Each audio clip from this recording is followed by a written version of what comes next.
Winter is coming. Winter is coming. Winter is coming. Wait, did you really let Travis out on calls again? Yeah. That's not good. Contact Shenandoah Air Conditioning and Heating and get 0% financing for up to 60 months on new installs of select Mitsubishi electric systems. Winter is coming. The Eastern Panhandle is home to teachers and healthcare workers, farmers and fishermen, servicemen and women, golfers, bicyclists, and people who love the outdoors. Where we call home isn't any one thing, so we're not either. At Rosedale Funeral Home and Cemetery, we are honored to help you plan a celebration of life that reflects one's individuality. Our trusted local team is here to see that your wishes are honored and that your special story is told. Welcome to Cookies and Milk Child Care Center. We have 2 locations conveniently located in Kearneysville and Martinsburg. Our mission is to be the leading provider of higher quality care and education services for children ages 6 months to 12 years of age. We provide the highest quality child care available at an affordable cost. For more information, contact us at 304-901-2961.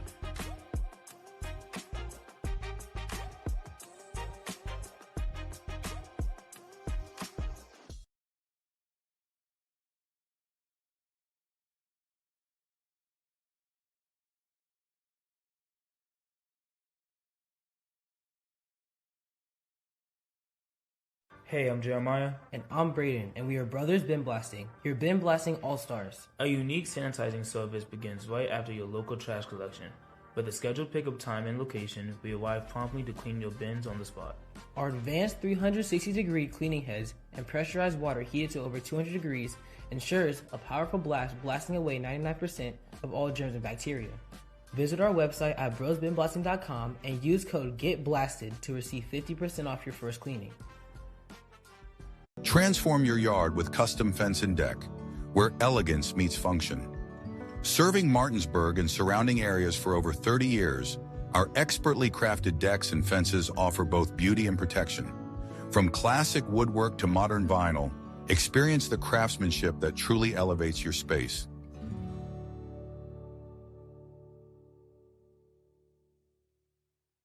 Hey guys, I'm Kyle with True Performance Fitness. I'm one of the owners here.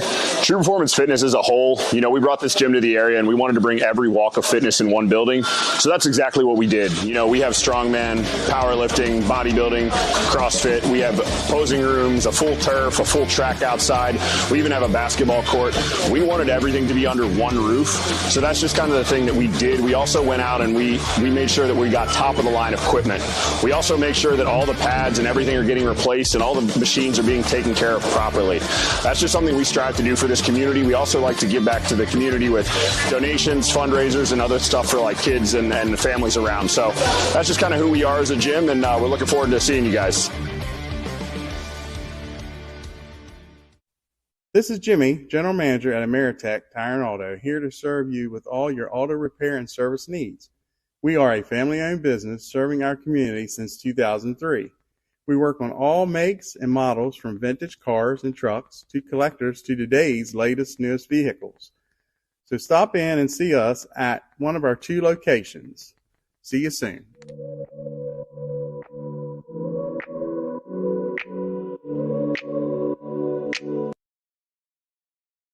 Since opening in 2017, we have been the local hangout spot to watch a game and meet up with family and friends.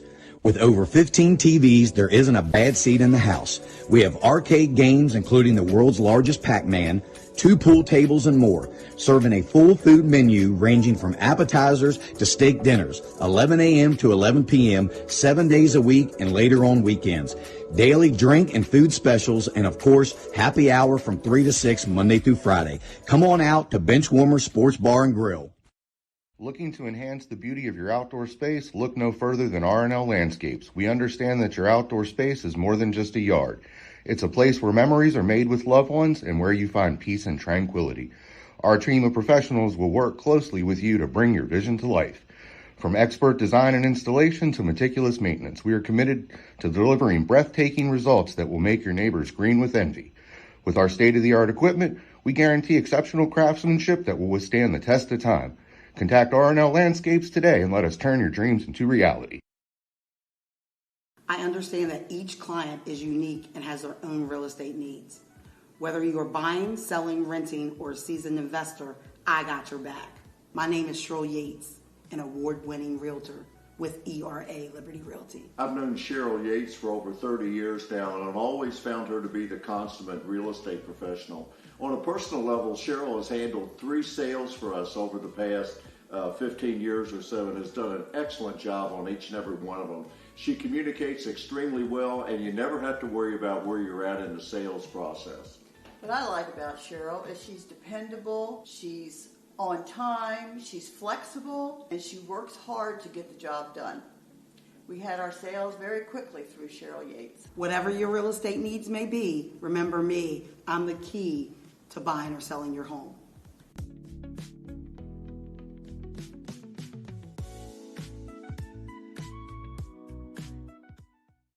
Buying or selling real estate? Katra Law is the local choice for real estate closings. In fact, we were honored to be chosen as the best of the best real estate closing attorneys for 2022 by the Martinsburg Journal. With offices conveniently located on Foxcroft Avenue in Martinsburg and South George Street in Charlestown, Katra Law proudly serves the Eastern Panhandle. Whether on the court, field, or in the classroom, we wish all of our student athletes a safe and successful. And good evening, folks, and welcome to Home Team Sports TV.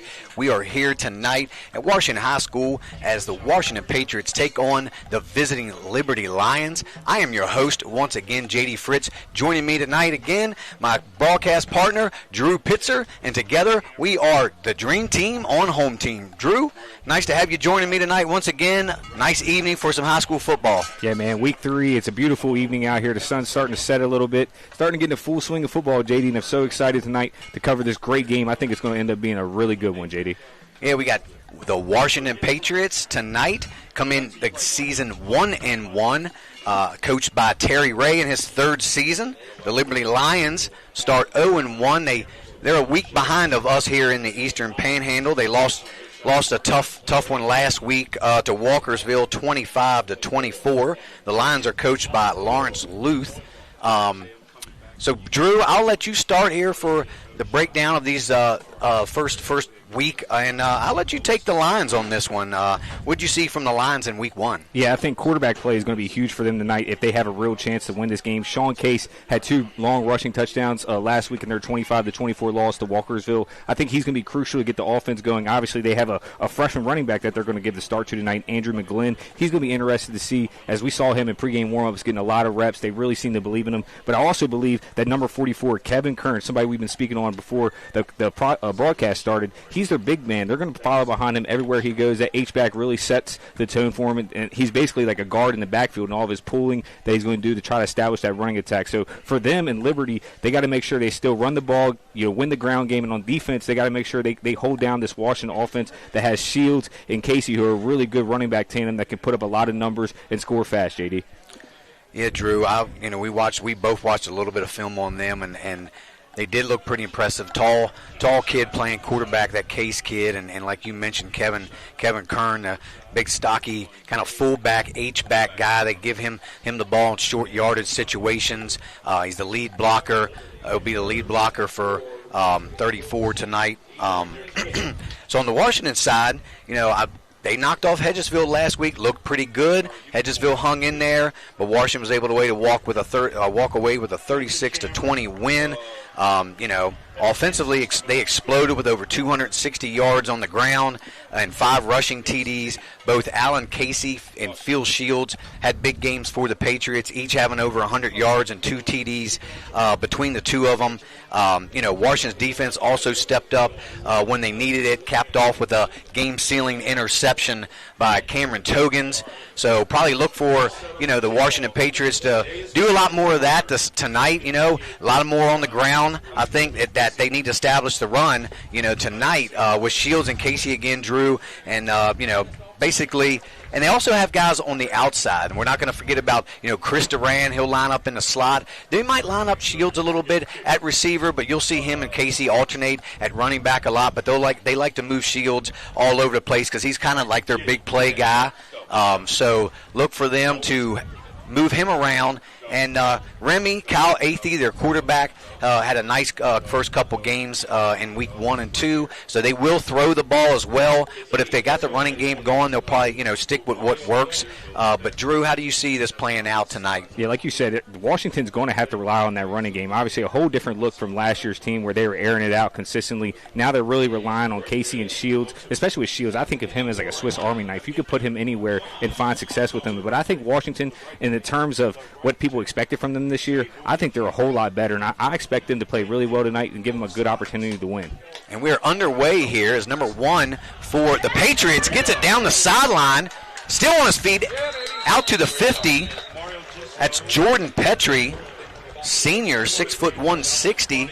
Nice return there on the opening kickoff for the Patriots as they will take over on the Lions' 48-yard line.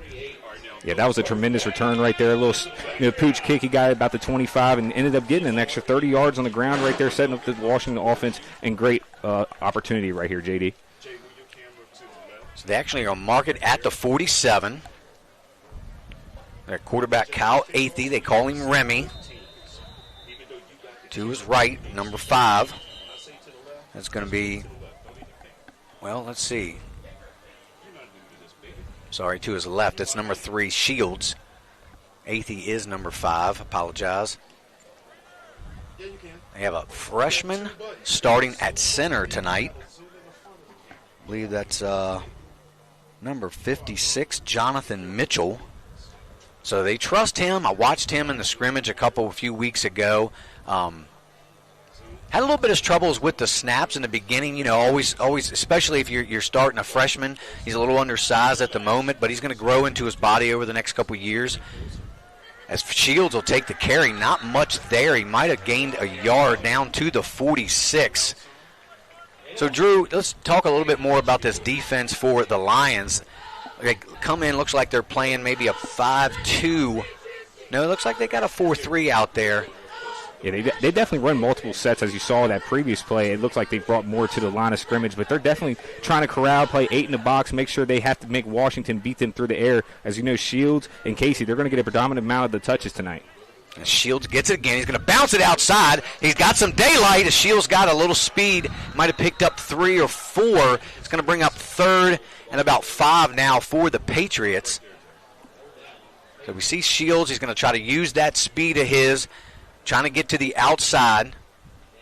They're going to call it gain of 3, so it's 3rd and 6 now for the Patriots.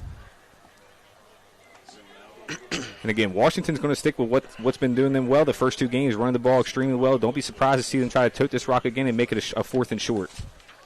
Man in motion's Togans.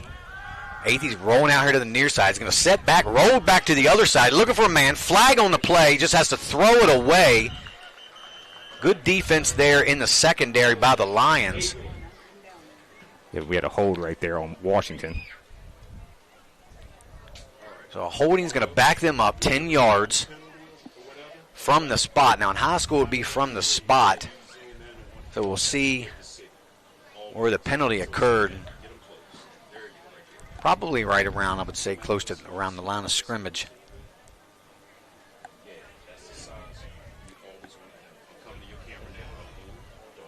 Well, they're calling it on the defense. Oh, it's offsetting penalties.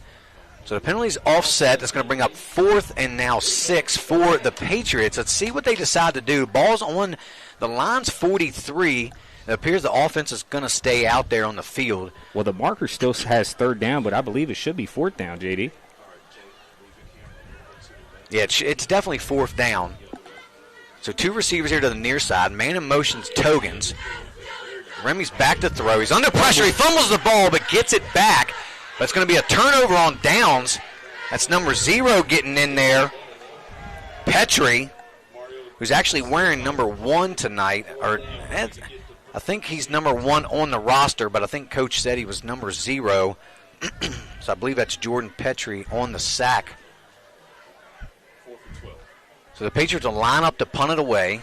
Back deep for the Lions. Oh, it's going to be a fake. So the marker was correct. We apologize. They lined up. It was 3rd down. They lined up to punt. and was unsuccessful, and Remy got tackled for a huge loss, and the Lions will take over. So I was a little bit confused there at first there, Drew. I wasn't sure why they were punting. So the Lions will get good field position. Ball's on the Patriots 41. Yeah, just to speak on that last play, I've seen that formation before, and I can almost immediately tell that was going to be a fake punt. And so did Liberty, and they read that really well. Now they're in great field position, taking over with the ball. Sean Case at the quarterback, hands it to number 34, the freshman. He's got some room off to the left side, picks up a nice gain of 7 out there to about the 34-yard line of the Patriots. Again, just a freshman, JD. They really like this guy. I'm telling you, they're going to try to feed him and allow Sean Case to make great plays. This is a scary recipe for Washington. They got to make sure they keep those two contained. Yeah, Andrew McGlynn, 5'10", 170-pound freshman. You got the lead running back, number 44, Kevin Kern, there to his right. Back to throw. He's looking for a man. Got his man, number 9, the big tight end, 6'4". He brushes a tackle off and into the end zone for the Lions. Touchdown goes number 9, Carter Weddle, on the second play from scrimmage. Yeah, we spoke on him before the game, and we said he's the biggest player on the field. He also has really soft hands. You saw what he did after the catch right there. That was a great play from Liberty, and they really starting strong with 9:19 left to go in this first quarter. Yeah, he just caught a nice little pass right across. It looked like an out pattern from his tight end position, and kind of stiff-armed the man, and down the sideline for the extra 25 yards goes Weddle. And the Lions strike first here, up 6-0. So it appears like they're going to go for 2 here early. So you got the short yardage back, Kern. They're in power I formation. Clock 0 flag. That's going to be a delay of game. Yeah, I was wondering, JD. I saw the clock ticking below 11 seconds before they even got remotely set. I didn't think they were going to be able to get it off, and it looks like I was right. So we'll see if the offense still decides to stay out there. We don't know if they don't have a field goal kicker available tonight or what the situation is. But Case is under center, still in that power I formation. Number 3 here, Jordan Say, single receiver. He's back to throw. He's looking. Got Weddle back in the end zone. He makes the catch for the 2-point conversion. So there you go, Drew. Once again, the 6'4" size of Carter Weddle just didn't have an answer for it. Yeah, Washington doesn't have anybody that can really match up for him with the size, and you see he has a little bit of speed there as well too. So that's going to give Washington some headaches all night. They look like they were preparing for the run to stop the run the first couple plays, and here we got Liberty airing him out, and that was a great play, great job from Liberty. 9:19 down 8-0 Washington. Yeah, if you're Liberty, you couldn't ask for a better start than that. 2 plays in, you score, and then you get the 2-point conversion on top of that. So. And if you're Washington, you're kind of wondering what just happened, because it just happened so quick. You tried to put a drive together and was unsuccessful on 4th. 2 plays later, they're in the end zone with the big guy Weddle. So we'll look through for him the rest of the night. He's going to be a key factor in this game. If they found something with Weddle, we're sure that they'll probably come back to him plenty of times tonight, as you kind of see that size, that mismatch in size. Yeah, you see the mismatch in size, but you also got to realize a couple of these players in Washington secondary, they're underclassmen. You got freshmen and sophomores that are getting time on this defense. You're going to have growing pains, JD. So Phil Shields, number 3. Mario Prince, number 2, back deep. A short kick hits an up back there. Number 18 for the Patriots was Nick Atkins. Probably wasn't expecting that one so quick, but the Patriots will take over there from their own 49, looking to kind of get something going here. And we say this every week, JD, but you can't shoot yourself in the foot. They had 2 good plays to start the possession, and then they went backwards 2 straight times. So they got to make sure they stay consistently getting yardage right here. So 3 receivers to the near side. Duran, Neil Powell, Cameron Togans. The handoff goes to Shields. Not much there. Might have gained a yard. And notice we haven't seen Alan Casey yet, so we're not sure the situation. We thought Casey would come in being the starter. We don't know if Shields is given the first couple series, because we know they both kind of do an all running back by committee, Drew. So we're not sure how they substitute those guys in, if it's series or if it's so many plays. So we'll just have to pay attention to that because we definitely know Casey's a key component in their offense. As Remy's back to throw, he's got to run, step up, looking for a man.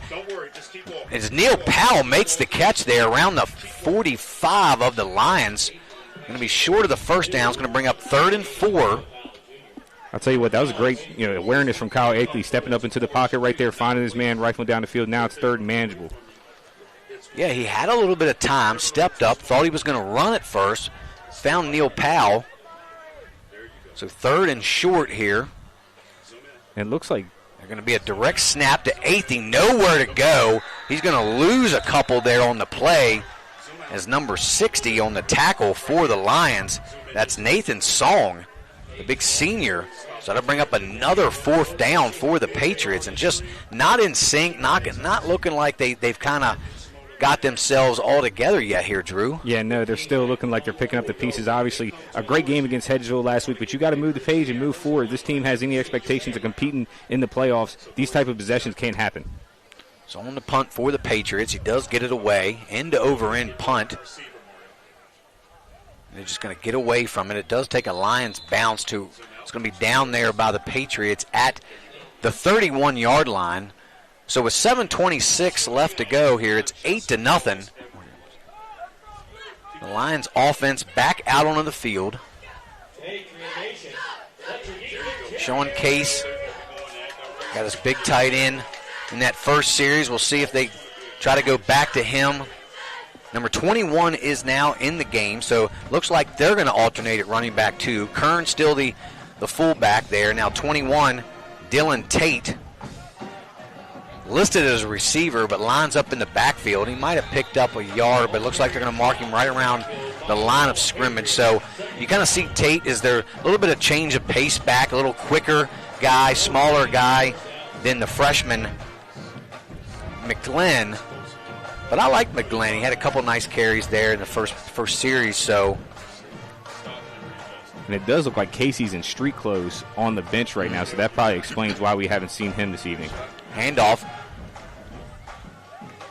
up the middle there as Tate again gets his second carry, picks up about 4 yards on the play. It's going to bring up 3rd and 6 now for the Lions.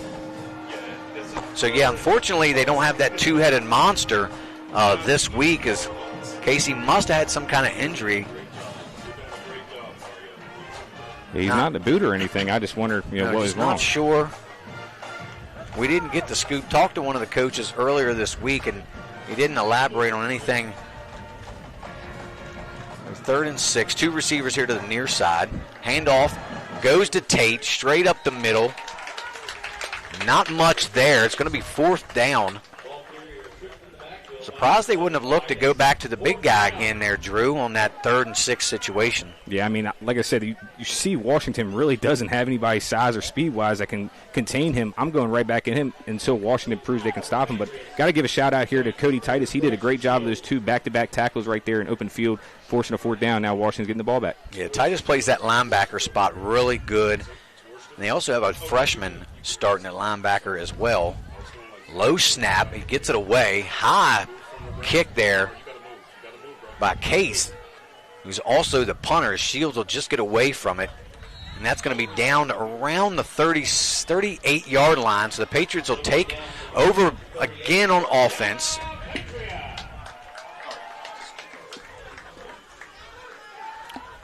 So neither team, after that first score, was able to do anything with it with their second possession. 5:30 left to go here in the first quarter. The Lions lead the Patriots 8-0 here at Terry Lee Marcus Stadium here at Washington High School.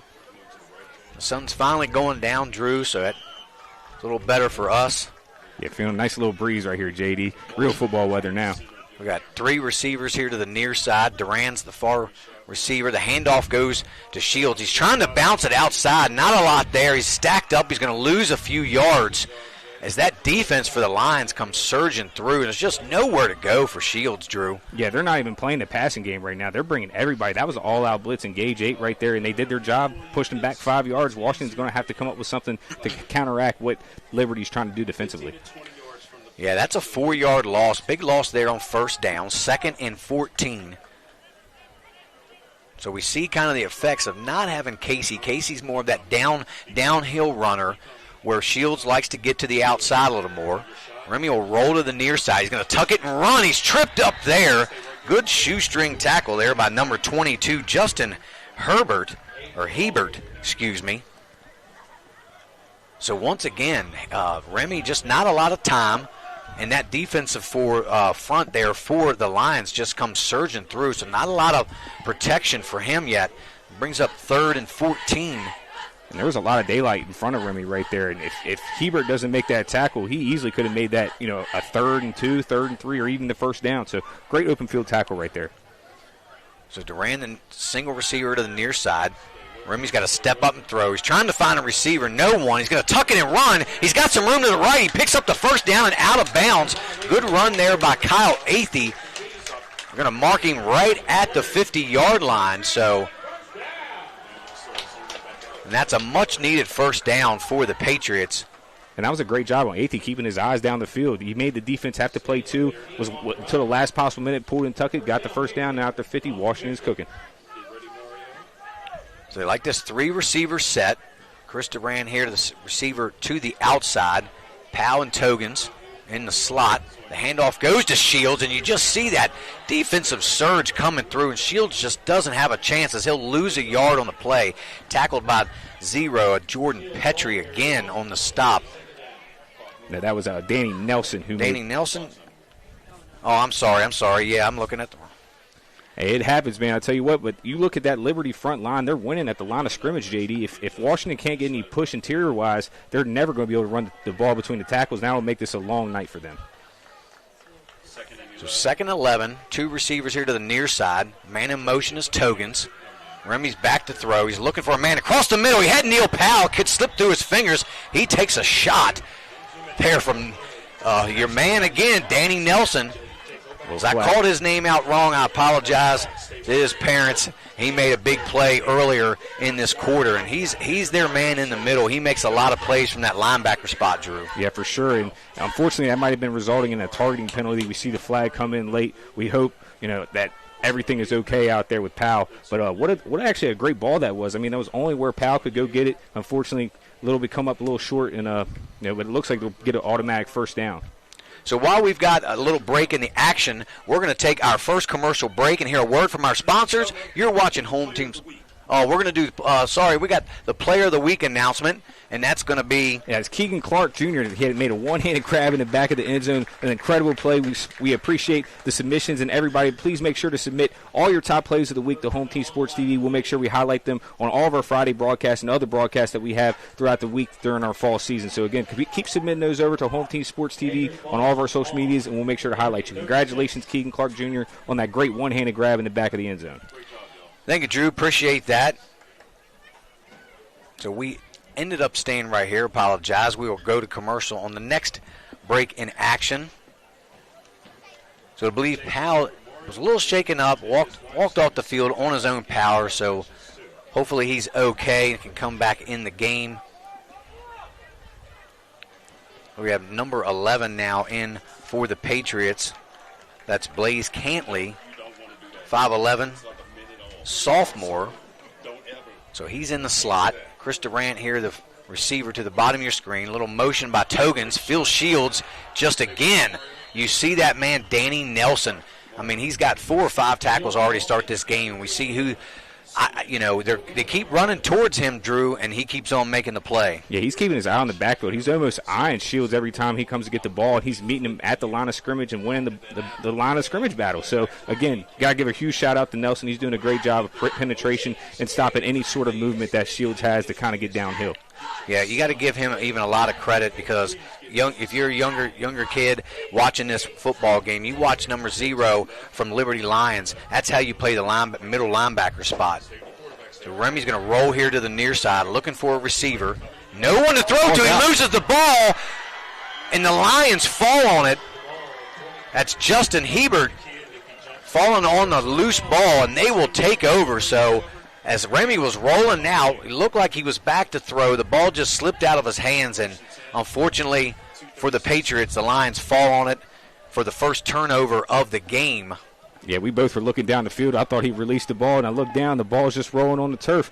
Unfortunately, it's part of the game. Sometimes that happens, but you have to eliminate those, self penalties or the turnovers. Self-inflicting, right? Yeah, yep. that's what kills these drives. And Washington was driving now, giving Liberty the ball right almost back at field at the 50-yard line. So we got two guys in the backfield once again. They bring the freshman back into the game, McGlynn. He gets the handoff. Straight up the middle goes McGlynn. He's got some daylight. He's down the field inside the 20. Can they catch him? Yes, Mario Prince fumbled the ball. And the Patriots recover. They're saying he's down. Oh, was he down? They're going to say he was down, but nice play there by Prince as he was able to run McGlynn down. Looked like he was off to the races for a second, Drew, but great play. Was able to strip the ball, but was down by contact there. So big run by the freshman down to the Patriots' 5-yard line. I mean, that was really close. That was bang, bang, because the ball definitely looked like it was coming out. Nonetheless, still Liberty ball. He gets the handoff up the middle again. Not a lot there, maybe a yard. Down to the 4. So first and goal for the Lions from the 4-yard line. 2:10 here to go in the first quarter. Score still 8-0 Liberty. They're knocking on the door once again. And this is obviously 4-down territory for Liberty. You saw that they wouldn't even kick the ball when it was at the 2. I'm assuming they're going to go for this all 4 chances they got. I formation. Kern is the fullback. Kern will get the handoff to the right. Not a lot there. Good defense by the Patriots as Kern will lose a couple on the play. So they were not fooled at all, and he will lose 3 yards back to the 9-yard line. So going to be third and goal from the 9. So it looks like he lost 4 or 5 on the play. Yeah, and that was a great job by Matthew Brandel. He set the edge right there, contained him, put a good hit on him to slow him down, and allowed his teammates to swarm to the football. Washington doing really good in this goal-to-go situation. Another I formation. 2 receivers here to the near side. Jordan Say in the slot. Puckett out wide. You got Cases looking for a man. Receiver slipped down. That intended for Jordan Say. Falls incomplete. That's going to bring up 4th down and goal now for the Lions, and we'll see if they're going to go for it. They went for it earlier. Went for 2 after the penalty, and it looks like the offense will stay out there once again. So kind of, Drew, in this situation, you're looking for your big tight end, maybe, number 9, Weddle. Yeah, I'm going right there. That's my first option. You see his size out there. You at least got to give him a jump ball opportunity. You're at the 9. You really don't have anything to get this type of yardage like that. Weddle's at the end of the line on the left. They roll out. He's looking for Weddle. No, he passes it there to Kern, makes the catch. Trying to fight his way to the end zone. Can't make it. Knocked out of bounds there by the Patriots. As Case gets up a little gingerly, kind of shaken up on the play. But the Washington defense holds. And I'm really surprised they didn't go into the end zone. Weddle might have had a play there. You just got to throw it up to the big man. Yeah, it looks like they were trying to right there. Just didn't have enough time. And there was great pressure from the defensive line from Washington. Didn't allow them to get comfortable. Turnover on down. Still a 1-possession game. Drew, while we got a couple seconds, do you have any out-of-town score updates for us right now? Yeah, just 2 right now. Morgantown's up 21-0 at the end of the first quarter against Hedgesville, and Martinsburg's up 14-0 going into the second quarter against H.D. Woodson. New Martinsburg probably try to come out and fight as Remy will take the direct snap straight up the middle, makes a cut towards the inside. Nice gain on first down for Remy. Out near the 10-yard line. It's going to bring up 2nd and 2 for the Patriots as this quarter is starting to wind down here. We'll see if they'll have to run at least one more play. And a great job there from Athy to get you some breathing room out of your back, your own end zone. Let's see, now the playbook opens up a little bit. You have 2 plays to get 2 yards. So, again, 3 receivers here to the near side. They're going to hand it straight up the middle to Shields. Shields picks up the first down, driving his feet out near the 15. They're going to mark him at the 14-yard line. The clock stops just to move the chains. Once they mark it, the clock will start, and we'll see if the Patriots just want to let the clock run out, and they will. So that's going to do it here for the end of the first quarter here at Terry L. Marcus Stadium. Your score, the Liberty Lions 8, the Washington Patriots nothing. And we're going to take a quick commercial break and hear a word from our sponsors. You're watching Home Team Sports TV. Buying or selling real estate? Katra Law is the local choice for real estate closings. In fact, we were honored to be chosen as the best of the best real estate closing attorneys for 2022 by the Martinsburg Journal. With offices conveniently located on Foxcroft Avenue in Martinsburg and South George Street in Charlestown, Katra Law proudly serves the Eastern Panhandle. Whether on the court, field, or in the classroom, we wish all of our student athletes a safe and successful. In the market for a new vehicle? Then look no further than CMA's Toyota of Martinsburg and CMA's Chevrolet of Martinsburg, all in one convenient location. We have over 350 new and used vehicles available, so you'll be sure to find exactly what you're looking for. And with CMA's Love It or Leave It promise and our lifetime powertrain warranty, you can buy with confidence. Visit us online at CMA's Toyota of Martinsburg.com and CMA's Chevrolet of Martinsburg.com, where owners just care more. Looking for better insurance coverage at a better rate, but you haven't been able to reach an actual person? And we are back here, Home Team Sports TV. J.D. Fritz along with Drew Pitzer. Washington just picked up their first down of the game. Start the second quarter. Remy will take the direct snap, finds a little room, jumps over a man, out over the 20 to about the 21. So good gain on first down goes Kyle Athey. They call him Remy. So Washington needs to put a good solid drive here together, Drew, I think, and just, get this ball moving down the field and put that ball in the end zone. They need something to kind of build their momentum up here. The first two series were 4 and outs because they went for it on fourth down. But just not a lot going on yet on offense. Yeah, obviously the loss of Alan Casey for tonight is really hurting the Washington Patriots offensively, but you got to lean on what's got you here. Stick with the running game. Obviously Shields is tremendous. Athey's been doing a great job. You just got to stick with what's getting you there. Little option play to Shields, trying to bounce it outside. He finds a little daylight. Tackled there around the 27, but not until Shields picks up a much-needed first down for the Patriots. So I like that little option play to Shields, bouncing outside, use his speed, and picks up another first down, Drew. Yeah, Athey did a great job of making the defensive end commit to him and lose contain right there. Pitched that right out there to Shields, and Shields made some action happen with his feet. He is really extremely fast, JD. Yeah, you don't see the option too much in high school anymore, but they are pulling it out here tonight. Is Remy going to take the direct snap again? Tries to run off tackle. Not a lot there. He might have gained 2 on the play out to the 29, so to bring up 2nd and 8 now for the Patriots. As you kind of see what they want to do without Casey in the lineup and without, trying to give Shields 30 carries tonight, they're going to have to alternate and run Remy a little bit more than they would normally do, just to kind of balance that ground attack now. Yeah, for sure. And Remy's doing a great job with his legs. He's making extra plays happen, but I wish he would try to stay inside of the hash marks a little more. He's trying to bounce it out too much. Use his size, and he's pretty strong out there delivering blows. He can get down some extra yards in between the tackles. 2nd and 7. Remy's going to take it here to the near side. Cuts it up the middle. There's a flag on the play. So it's probably going to be in the way of a holding call. Not after a good gain, though, unfortunately. Remy found a little daylight up the middle. But that's coming back. So as soon as they start getting something going, Drew, they kind of hit themselves, with one of those self-inflicting penalties. It's kind of been a trend. It's still early in the season. You're at week 3, but now you should start solidifying your offense and not having those type of penalties consistently. That's something you got to clean up. Washington, Jefferson, the Jefferson County football teams really have to work on not shooting themselves in the foot, JD. Right, yeah. It's hard to call games without seeing quite a bit of flags, but as Remy's rolling to the far side, he's got a receiver. Neil Powell can't make the catch.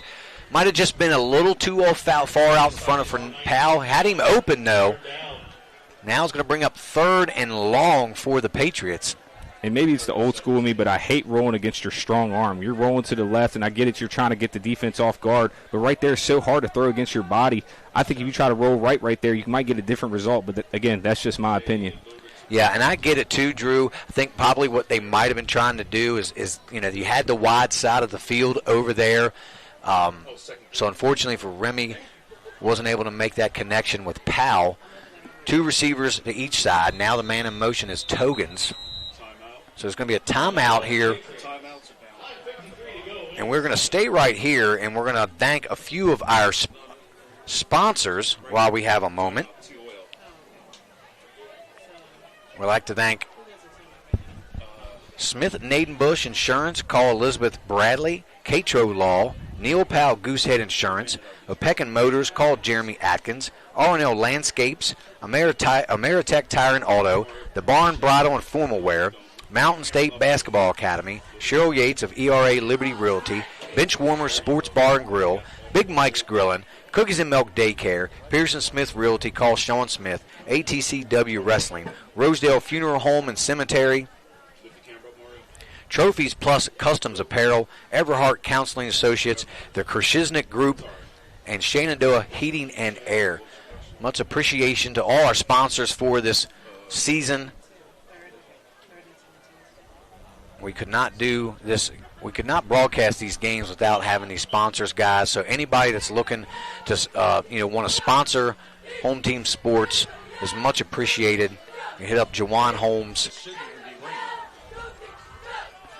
either on Facebook.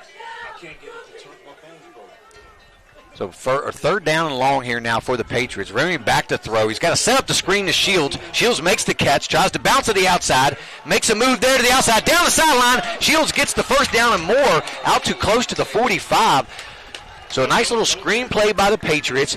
And Shields, with a couple nice moves, stiff arms a guy, and Drew was unable to pick up enough for the first down. Yeah, it was a great play there by Shields. I mean, that was really all Shields. He made three people miss right there, got to the outside, showcased his speed, got the first down. Washington still in business here with 9:30 left to go in the second quarter.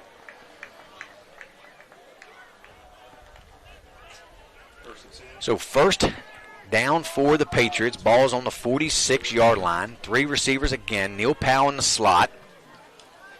Handoff goes, looks like Titus up the middle, so found another extra running back there. Bring in Titus. So I like his power. He's a little more powerful runner than what Shields is, so he's going to kind of take the role of what Alan Casey was going to do. So I like Cody Titus running that football up the middle like that. Yeah, just a sophomore. I mean, you see his physicality on the defensive side of the ball. He had two huge tackles on second and third down to force Liberty into punting the football, and you see him on offense. You can just see he is a football player. You can plug and play him anywhere. So Remy straight up the middle again. Close to a first down. They're going to mark him about a yard short. So bring up 3rd and 1 for the Patriots from the 45-yard line. So kind of a good mix of plays here on this series for the Patriots. We saw the option earlier, a couple nice runs by Athey and now Titus. The screen play to Shields for the first down. So that's what the Patriots need to do, kind of mix it up a little bit, keep that defensive guessing all the time. They were running Shields, right off tackle, and those linebackers are just coming right through, knew exactly what they were doing. Looks like we're going to have a little push play. Oh, Athey, with the second effort, bounces outside. He picks up the first down. Was that a fumble? They didn't rule it a fumble. Nope, it's first down. Looked like they were lining up for a little tush-push action there, Drew. It did. He looked like he got hit at the initial line of scrimmage and bounced it out. Yeah, good play. I thought the ball came out a little early. He looked like he got it punched out, and somebody from Liberty came up with it, but nonetheless, first down for Washington. So definitely the best-looking drive by Washington so far in this game. 1st and 10, the ball's on the Lions' 42-yard line. So we got Duran, Togans, and Powell, 3 receivers to this side. The handoff goes to Shields, off tackle, bounce it outside. There's a little move by Shields. He picks up another first down inside the 30. So you see that difference in speed. When Shields has a little daylight to the outside, man, he can really kick it into high gear. For sure, and he has great awareness, too. I mean, you see where his eyes are. They're staying down the field. He's making players miss. I'm really impressed with his running style. It's just a shame that Casey isn't here as well. Yeah, well, hopefully Titus will help fill that role, give Shields a little bit of a break because they don't want to wear him down too much as this game, continues. But then they're able to line Shields up at a receiver if they wanted to by having Titus in the game. So Neil Powell, the man in motion, goes behind Remy. Handoff goes to Shields. He cuts back towards the middle, picks up about 3 on the play, down to the 25. 6:54 left to go here in the first half. 8-0, Liberty Lions over the Washington Patriots. and they've had this ball since 1 minute left to go in the first quarter. So this is doing two things for Washington, taking time off the clock, still eating it up, and not allowing Liberty to really have much time left if they can find a way to put a score in the end zone here. Yeah, if they could, run another 3 minutes or so off the clock here, 3 or 4 would be perfect. Washington's Remy back to throw. He's looking for a man. He throws it deep, looking for Shields. Duran. Duran and Remy just not on the same page. Looked like Duran cut the route off. You can kind of see Remy now kind of telling him that he was supposed to go to the end zone on that one, as that's where the ball was. So just kind of got to get that timing down. 3rd and now 8. And while we have a quick break, Musselman was just winning 6-0 over Wheeling Park, but now Wheeling Park's put 2 scores on the board. They are now up 14-6 halfway through the second quarter. And then Martinsburg has also put another score on the board. They are up 28-0. That is in the second quarter against H.D. Woodson. So big 3rd down here for the Patriots. 3 receivers to the far side. Single receiver here is Prince. Remy's back to throw. He's going to have to step up. Got some time. Good protection. Nowhere to go. Remy's going to have to tuck it and run. And great, that's definitely, he picked up 3 on the play, but great coverage there in the secondary by the Lions, Drew. Yeah, that was great team defense right there. Communication, you see them out there pointing. I mean, he just didn't give Athey anywhere to time to go, and he ended up making a solid, positive play out of it. Now it's more of a 4th and management. We'll see what Washington draws up right here, JD. Yeah, I was impressed. I didn't know he might have taken off a little too late on the run as he was trying to find a receiver. Because I believe they were only rushing 4. So 4th and 5 for the Patriots. They might try to bring the set right here. Well, a little jump there by Togans. Yeah, they got him. It's going to be a false start on Cam Togans. That'll back the Patriots up 5, so it'll be 4th and 10 now. So makes it a little bit tougher now, Drew, but at least they're down here deep in the Lions' territory. So if they don't get the first down, that the Lions got a long way to go. And they'll be probably under 5 minutes by the time we get this playoff. Yeah, every coach has one of these plays, too, that they draw up, something that has not been on the scouting report whatsoever. I think there's going to be a little surprise play right here from Washington. We'll see how it ends up turning out. So Shields to the left of Remy, 3 receivers to the far side. Remy back to throw. He's looking for a man. Nowhere to go. He's got to step up. He's going to bounce it, loses the ball again. It's picked up out of the air by the Lions. That's number 22 again for the Lions. Justin Hebert makes another play, recovered the fumble earlier in the first quarter, and now a ball popped up, and I guess basically that was an interception, you want to call it, or a fumble picked up from, out of the air. So once again, Remy just, not protecting that football as he's under a lot of pressure, and that's something he's going to have to learn as the season goes forward, Drew. For sure, and you've seen he's made a couple really good plays this evening, but again, consistency is everything when we've been talking about on these 3 weeks of the broadcast. You got to have it or you're never going to be where you want to get to. So 1st and 10 for the Lions, 4:49 to go, plenty of time. A little confusion in the backfield as Case will have to just tuck it. I think he was looking to hand it off, and the running back just wasn't ready or wasn't looking. Maybe he thought that it was a different play call, and Case had to tuck it and run it himself. Does pick up 2 yards, though. Yeah, again, Washington has to take advantage of that. You see he sat back there for 2.5, 3 seconds waiting for the ball to get handed off and still ended up getting positive yardage. You just cannot live with that if you're Washington. So 2 receivers here to the near sides, Puckett and Say for the Lions. Case back to throw. He's looking deep for Say. And it's knocked away there. Good defense by number 19, Neil Powell.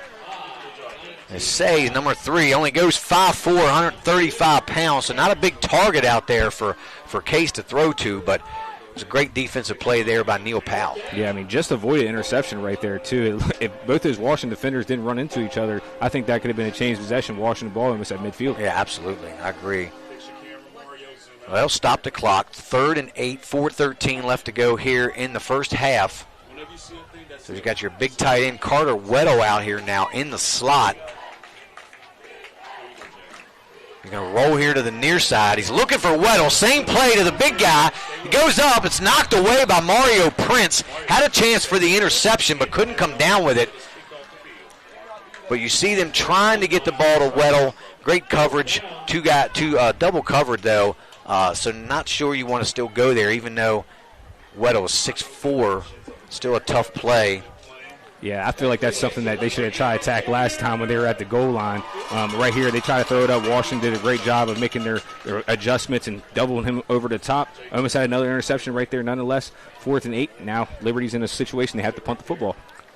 So Washington has 2 timeouts left. See what kind of field position they get. 4:06. They should have time to put a drive together.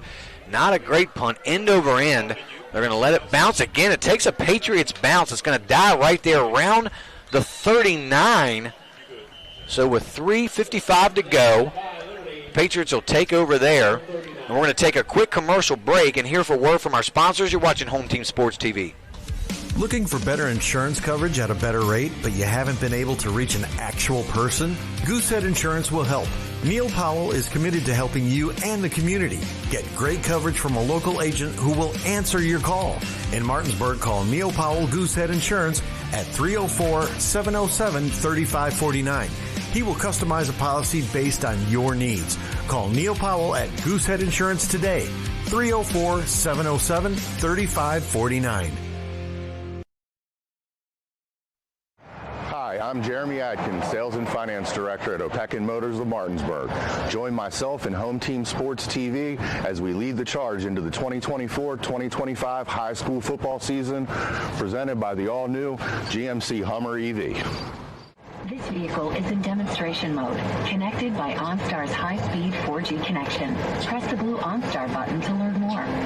Opequon Motors of Martinsburg, 838 East Moeller Avenue, Martinsburg, West Virginia, 25401, or visit us on the web at www.opequonmotors.com. And we are back here, Home Team Sports TV. J.D. Fritz along with Drew Pitzer. That was number 72, Caden Jones that was shaken up for the Patriots. So the Patriots held on defense, forced the punt. They will take over now from their own 29 with 3:55 left to go in this first half. We've got 3 receivers here to the near side, to the top of your screen. Remy's going to tuck it and run. Not sure about that play as it gains maybe a yard or 2.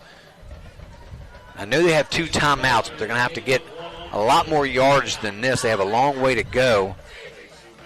And Liberty also gets football coming out of the second half as they deferred. So this is a huge drive for Washington, try to build some momentum. They've had flashes offensively where they looked really exceptional, but again, they're still stagnant. They got to create some consistency offensively. Yeah, and they're not really running with much tempo at the moment, so huddling up after the play as Remy's back to throw, looking across the middle for a man. He's going to sling it, can't get it to Neil Powell again. Neil Powell looked like he had a step, but again, the ball is just sailed a little wide, and that's going to be a holding. So now they're going to back themselves up once again. They're looking at 3rd and long, so depending on whether the ball falls incomplete or they hold, the Lions may think about taking a timeout of their own here to get the ball back. Yeah, if I'm Liberty, if they get 2 or 3 yards right here, I'm calling a timeout and saving as much clock as possible and trying to hit another touchdown before half and get the ball right back. I believe the Lions have all 3.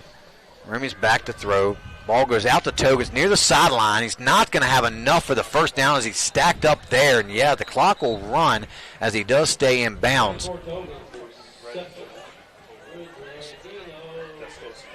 So it's going to be 4th and 11 for the Patriots. Well, I believe they must have called a timeout. Yeah, the clock stops. I wouldn't have thought the Patriots would have called the timeout because the clock is stopped at 3:07.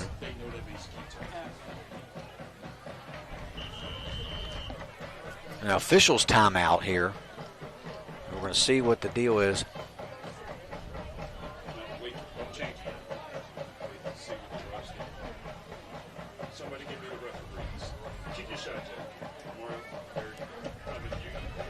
We're kind of just waiting for the officials. There's no call as they're bringing the teams back. So it's going to be a 4th down, and they're going to actually calling it 3rd down. Not sure of that, but how did they get to that sequence? Because on the first down there was a penalty, so they backed them up. So that's what we weren't. So it's 3rd down now, 11. Remy rolling out, can't find anybody, just throws it up, looking for Prince. Oh, he got seated. Oh, he dropped Can't quite make the catch. It falls incomplete. Looked like he might have been in bounds, but couldn't haul it in. That's going to bring up 4th down now for the Patriots, and they definitely will punt it away here now. 2:52 left to go, so definitely some time left on the clock. Could get good field position as Jordan Say now for the Lions is back to receive this kick from the Patriots. Number 18, Nick Atkins, set to punt it away.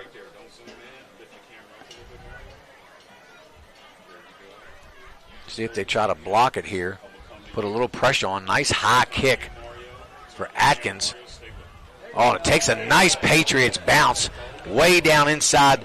Right around, it's going to die at the 25. So he got a nice little good 20-yard roll as Atkins puts a nice punt there together. So that's going to pin them deep with just 2:39 left to go. But they do have, I think, all 3 timeouts. We're not sure if they have 2 or 3, Drew. I couldn't remember if they awarded a timeout to the Lions over there or not. I think they have all 3, but I'm not 100% sure. I know they at least have 2, but that's still a lot of time with 2:39 left to go. They have that many timeouts. This puts Washington in a lot of pressure right here. We'll see if they want to put the ball in the air. Not known to be a passing offense per se, but going to be forced to pass here as there's not a lot of time. We'll see if they look for their big guy Weddle here. He's lined up to the outside. Little jet sweep action pass to number 34, the freshman, McGuinn again. He's looked impressive so far each time he's touched the ball, Drew. Yeah, you can see he's definitely not where he's going to be at as a varsity player, but there's a lot of tools there. He's quick. He makes quick decisions, too. I'm really impressed with him. Just a freshman, he's going to get a lot of time there over at Liberty. Yeah, once he gets a little bit of more weight to him, probably get a little faster. McGlynn's going to be a heck of a player for the Liberty Lions. So 2:10, the running clock here. Bring up 2nd and 3 for the Lions. Is McGlynn in the backfield with Kern lead blocking. Straight up the middle goes McGlynn. Looks like he has enough for the first down. But again, they're taking a lot of time here running the football as we're under 2 minutes, and they do take a timeout. So that'll stop the clock with 1:52 left to go. Yeah, I don't think they call a timeout. Nope. Oh, no, they probably stopped the clock for the first down. Didn't call a timeout, so the clock is rolling. So 3 guys in the backfield there as they send McGlynn in motion. Handoff goes to number 21. Or 44. That's Tate. There goes Tate breaking loose down inside the 50.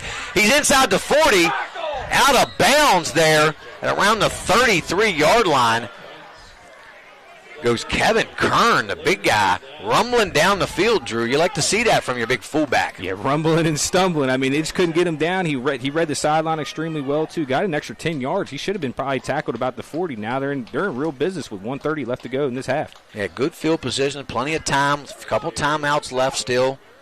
Well, he was tackled out of bounds, but they're still running the clock.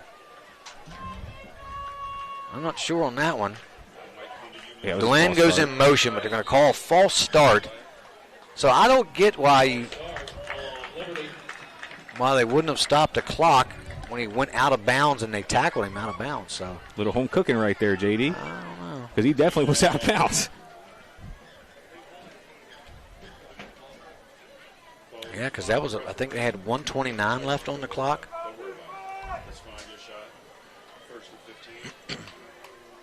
Single receiver here to the near side.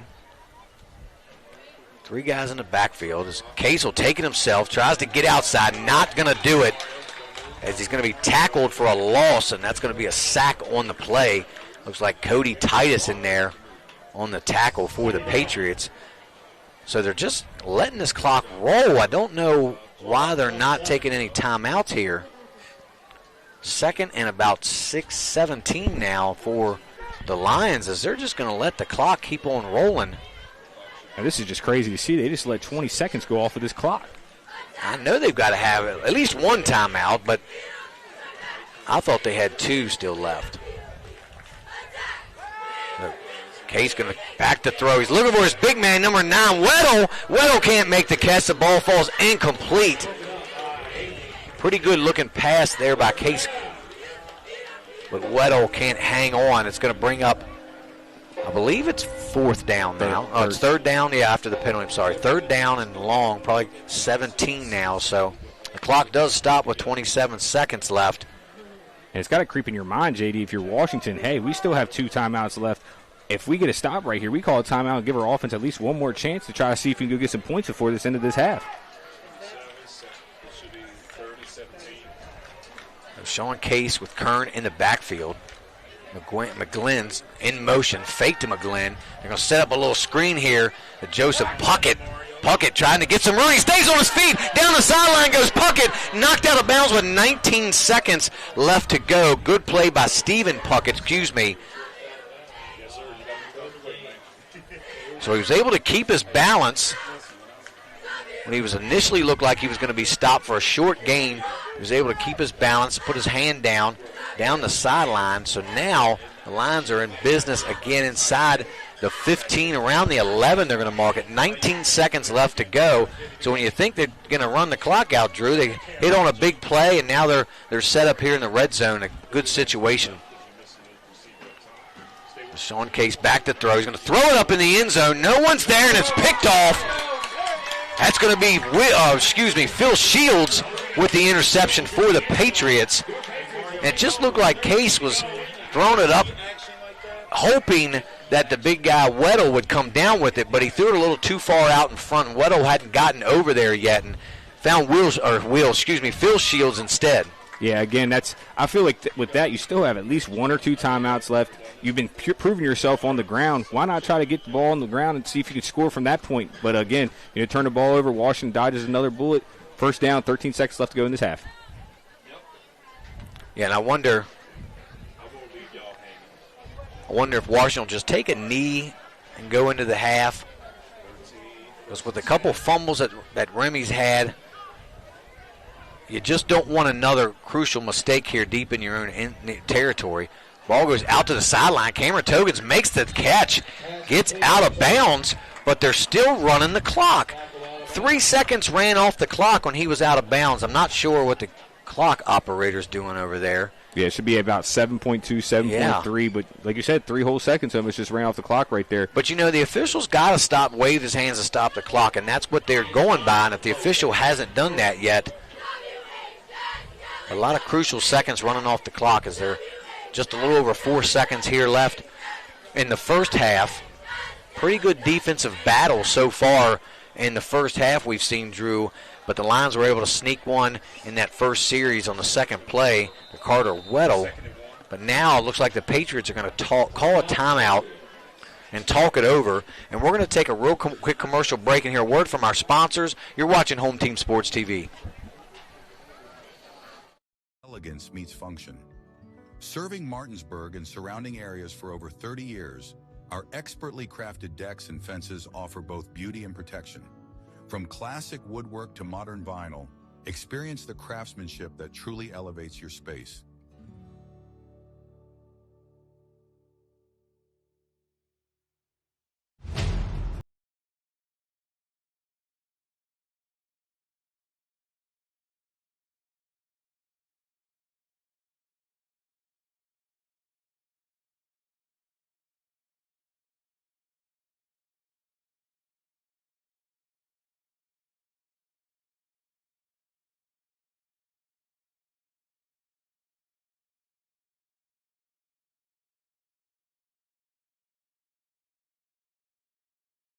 Here, Home Team Sports TV.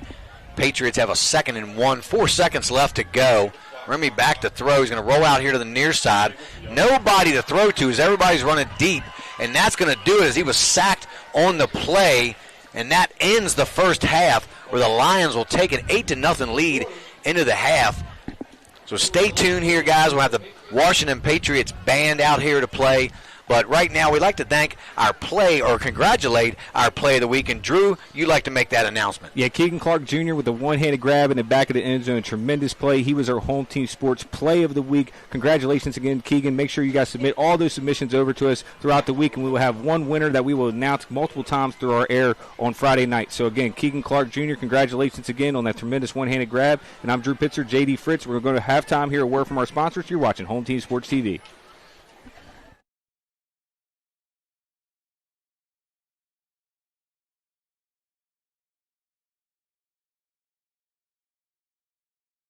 building. So that's exactly what we did. You know, we have strongman, powerlifting, bodybuilding, CrossFit. We have posing rooms, a full turf, a full track outside. We even have a basketball court. We wanted everything to be under one roof. So that's just kind of the thing that we did. We also went out and we made sure that we got top of the line equipment. We also make sure that all the pads and everything are getting replaced and all the machines are being taken care of properly. That's just something we strive to do for this community. We also like to give back to the community with donations, fundraisers, and other stuff for like kids and the families around. So that's just kind of who we are as a gym, and we're looking forward to seeing you guys. This is Jimmy, General Manager at Ameritech Tire and Auto, here to serve you with all your auto repair and service needs. We are a family-owned business serving our community since 2003. We work on all makes and models from vintage cars and trucks to collectors to today's latest, newest vehicles. So stop in and see us at one of our 2 locations. See you soon.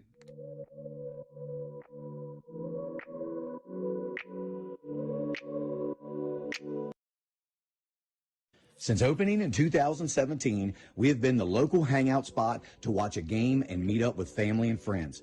With over 15 TVs, there isn't a bad seat in the house. We have arcade games, including the world's largest Pac-Man, 2 pool tables, and more, serving a full food menu ranging from appetizers to steak dinners, 11 a.m. to 11 p.m., 7 days a week, and later on weekends.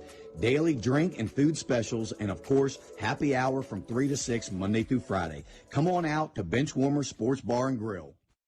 Looking to enhance the beauty of your outdoor space? Look no further than R&L Landscapes. We understand that your outdoor space is more than just a yard. It's a place where memories are made with loved ones and where you find peace and tranquility. Our team of professionals will work closely with you to bring your vision to life. From expert design and installation to meticulous maintenance, we are committed to delivering breathtaking results that will make your neighbors green with envy. With our state-of-the-art equipment, we guarantee exceptional craftsmanship that will withstand the test of time. Contact R&L Landscapes today and let us turn your dreams into reality. I understand that each client is unique and has their own real estate needs. Whether you are buying, selling, renting, or a seasoned investor, I got your back. My name is Cheryl Yates, an award-winning realtor with ERA Liberty Realty. I've known Cheryl Yates for over 30 years now, and I've always found her to be the consummate real estate professional.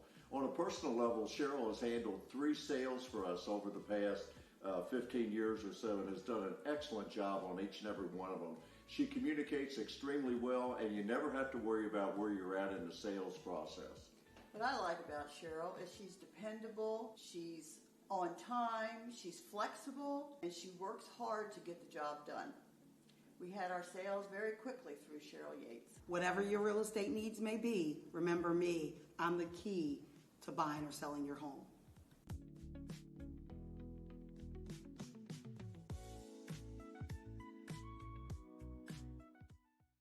Buying or selling real estate? Katra Law is the local choice for real estate closings.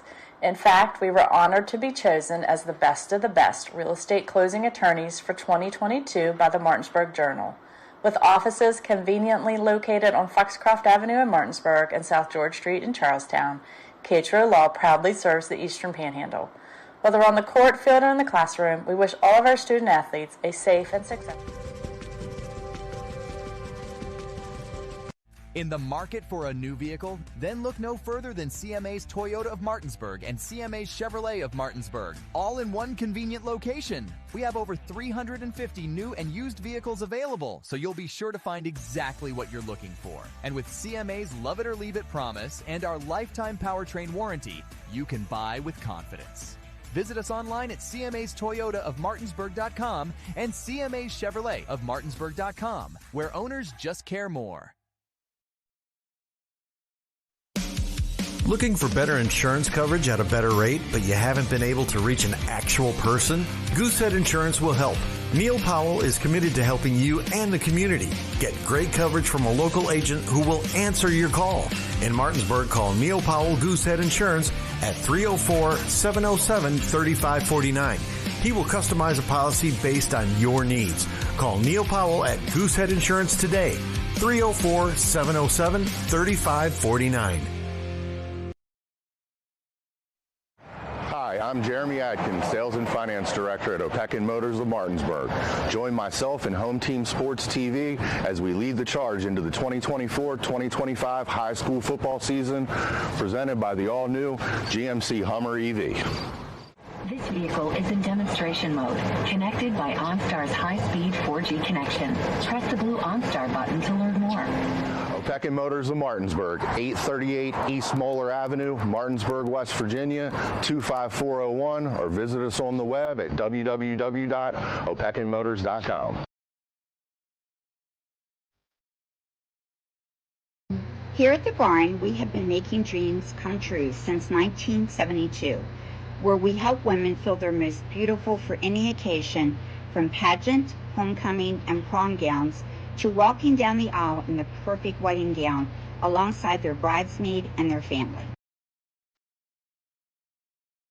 Stop by to meet your stylist today to find an affordable gown, and we do offer layaway.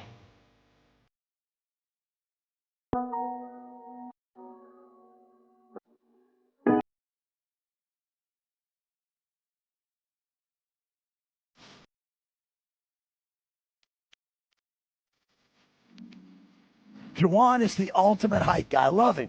He's always positive. He's always pepping them up and firing them up.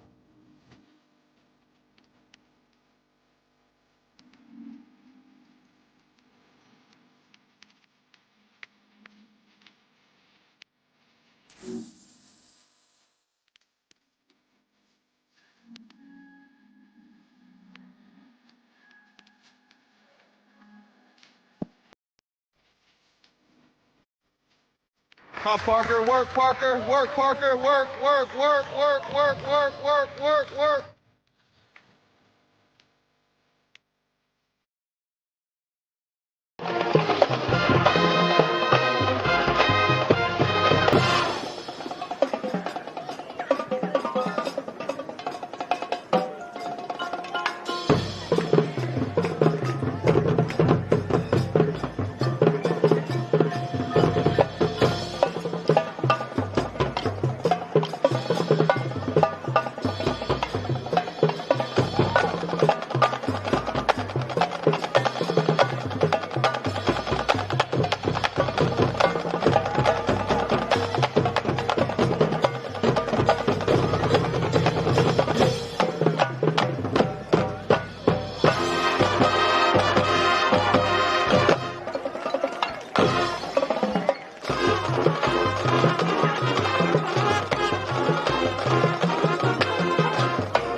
Let's give it up for your 2025 Marching Patriot Band.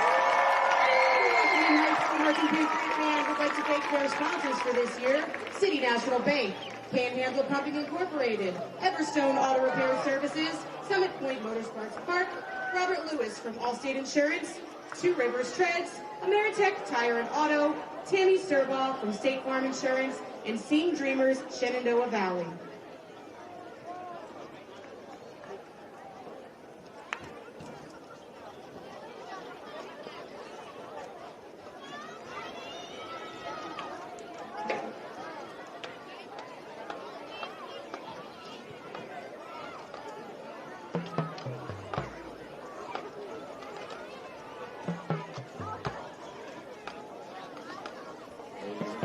Some scores around the area. Martinsburg 56, H.D. Woodson out of D.C. 0 in the second quarter. And in the second quarter in Morgantown 35, Hedgesville 0. Reporting in the first quarter, still down in Shenandoah, Jefferson 0, Shenandoah 0. And at the half, Spring Mills 40, Connellsville, PA Falcons 0.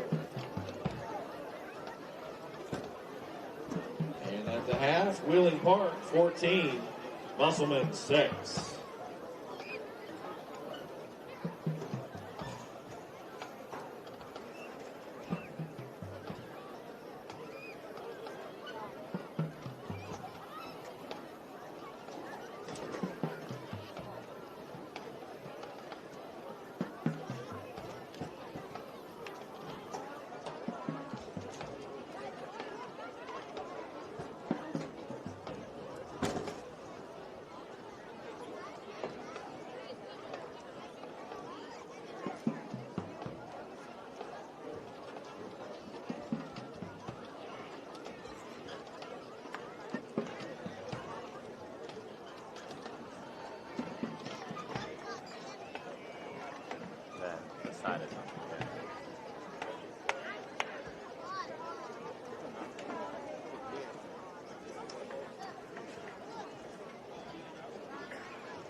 Transform your yard with Custom Fence and Deck, where elegance meets function. Serving Martinsburg and surrounding areas for over 30 years, our expertly crafted decks and fences offer both beauty and protection. From classic woodwork to modern vinyl, experience the craftsmanship that truly elevates your space.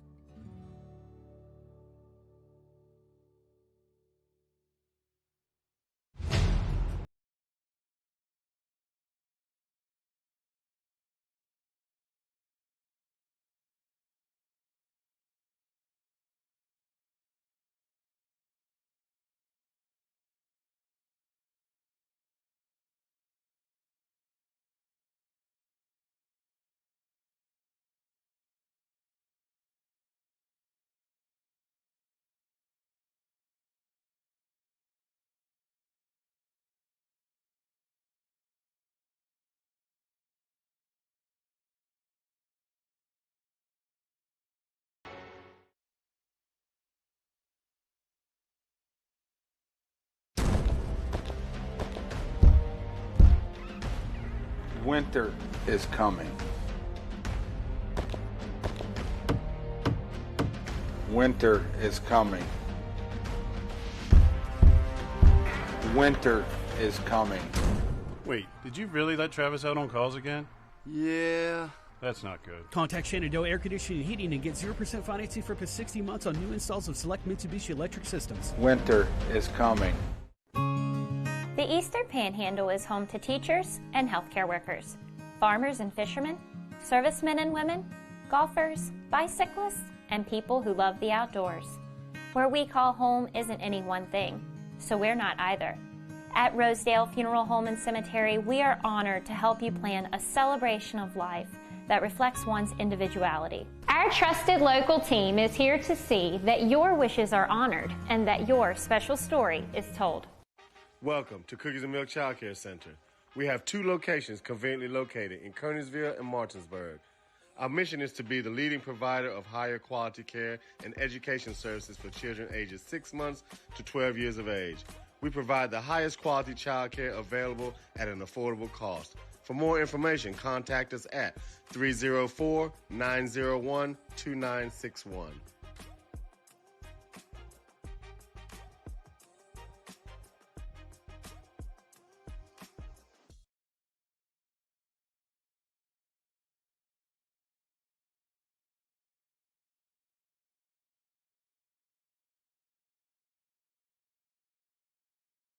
Hey, I'm Jeremiah. And I'm Brayden, and we are Brothers Bin Blasting, your bin blasting all-stars. A unique sanitizing service begins right after your local trash collection. With a scheduled pickup time and location, we arrive promptly to clean your bins on the spot. Our advanced 360-degree cleaning heads and pressurized water heated to over 200 degrees ensures a powerful blast blasting away 99% of all germs and bacteria. Visit our website at brosbinblasting.com and use code GETBLASTED to receive 50% off your first cleaning. Hey guys, I'm Kyle with True Performance Fitness. I'm one of the owners here. True Performance Fitness as a whole, we brought this gym to the area and we wanted to bring every walk of fitness in one building. So that's exactly what we did. We have strongman, powerlifting, bodybuilding, CrossFit. We have posing rooms, a full turf, a full track outside. We even have a basketball court. We wanted everything to be under one roof. So that's just kind of the thing that we did. We also went out and we made sure that we got top of the line equipment. We also make sure that all the pads and everything are getting replaced and all the machines are being taken care of properly. That's just something we strive to do for this community. We also like to give back to the community with donations, fundraisers, and other stuff for like kids and the families around. So that's just kind of who we are as a gym, and we're looking forward to seeing you guys. This is Jimmy, General Manager at Ameritech Tire and Auto, here to serve you with all your auto repair and service needs. We are a family-owned business serving our community since 2003. We work on all makes and models from vintage cars and trucks to collectors to today's latest, newest vehicles. So stop in and see us at one of our 2 locations. See you soon.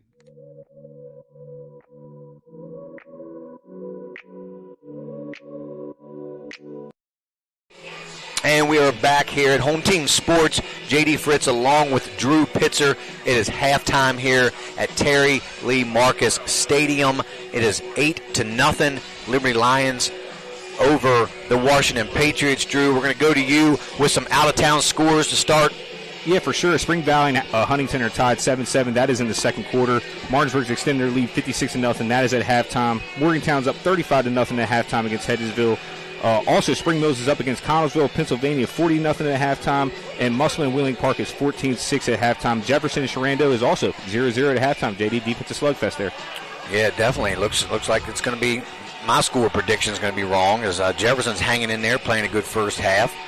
Well, let's kind of give a little overview of what we saw here in the first half. More of a defensive game, except for that first touchdown on the first possession there for the Lions, but relatively back and forth. Couple turnovers by Washington. But what did you saw, or what did you think, Drew, here in the first half? Yeah, I think, like you said, other than that one touchdown in the corner of the end zone to the big fella, number 9, Carter Weddle, it was relatively scoreless. I mean, we had Kyle Athey, he had 2 turnovers, 2 fumbles on 3rd down and 4th down respectively, trying to make extensions on plays. So Washington, a lot of the night has made positive plays. They've done really well. They moved the football, but again, the turnover bug and the penalties have really shot them in the foot, and that's why they find themselves down 8-0. Now they got to kick the ball away to Liberty again, so they'll start on offense.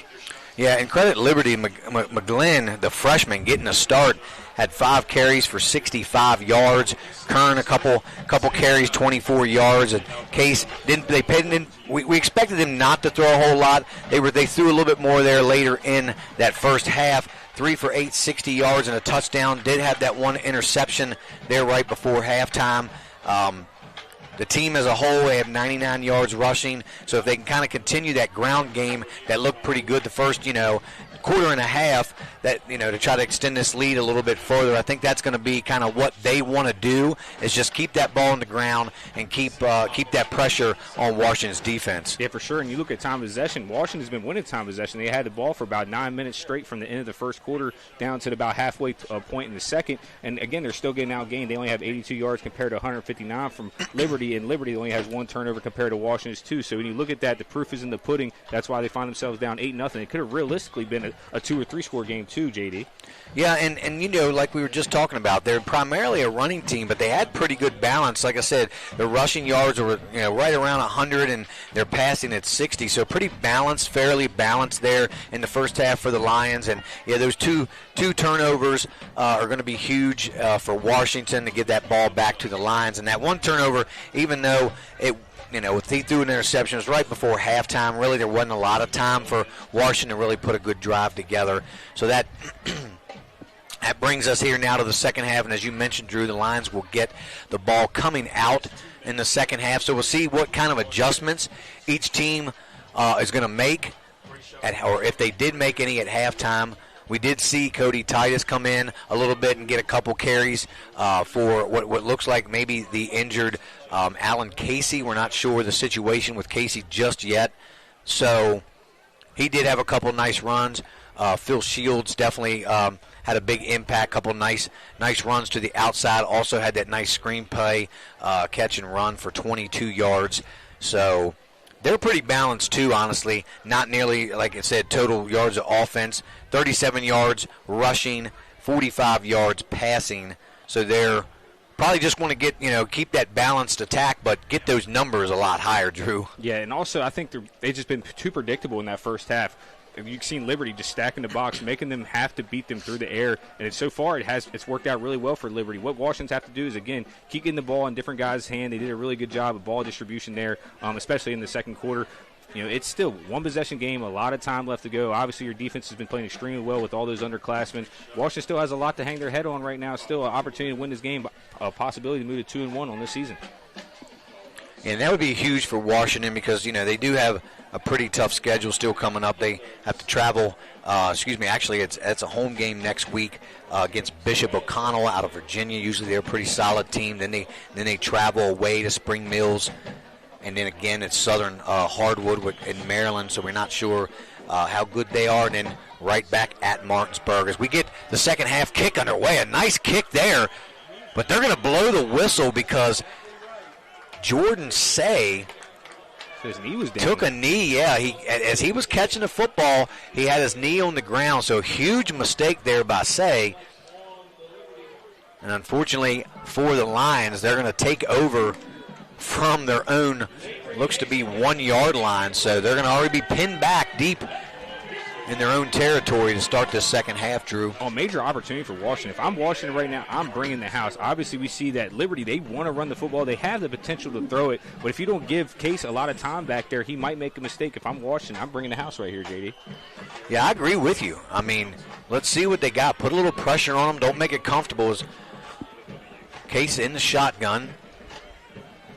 They're going to hand it. Fake handoff. He runs it up the middle. Again, it looks like, I don't know if that was a fake. I think there was just a miscommunication between him and the running back, and the running back wasn't there to take the ball, so he had to tuck it and run. Yeah, we've seen that 3 times already. That was just simply a miscommunication. Another opportunity for Washington kind of just fell away right there. It hit him in the backfield and get a safety, get the ball back, just down 8-2.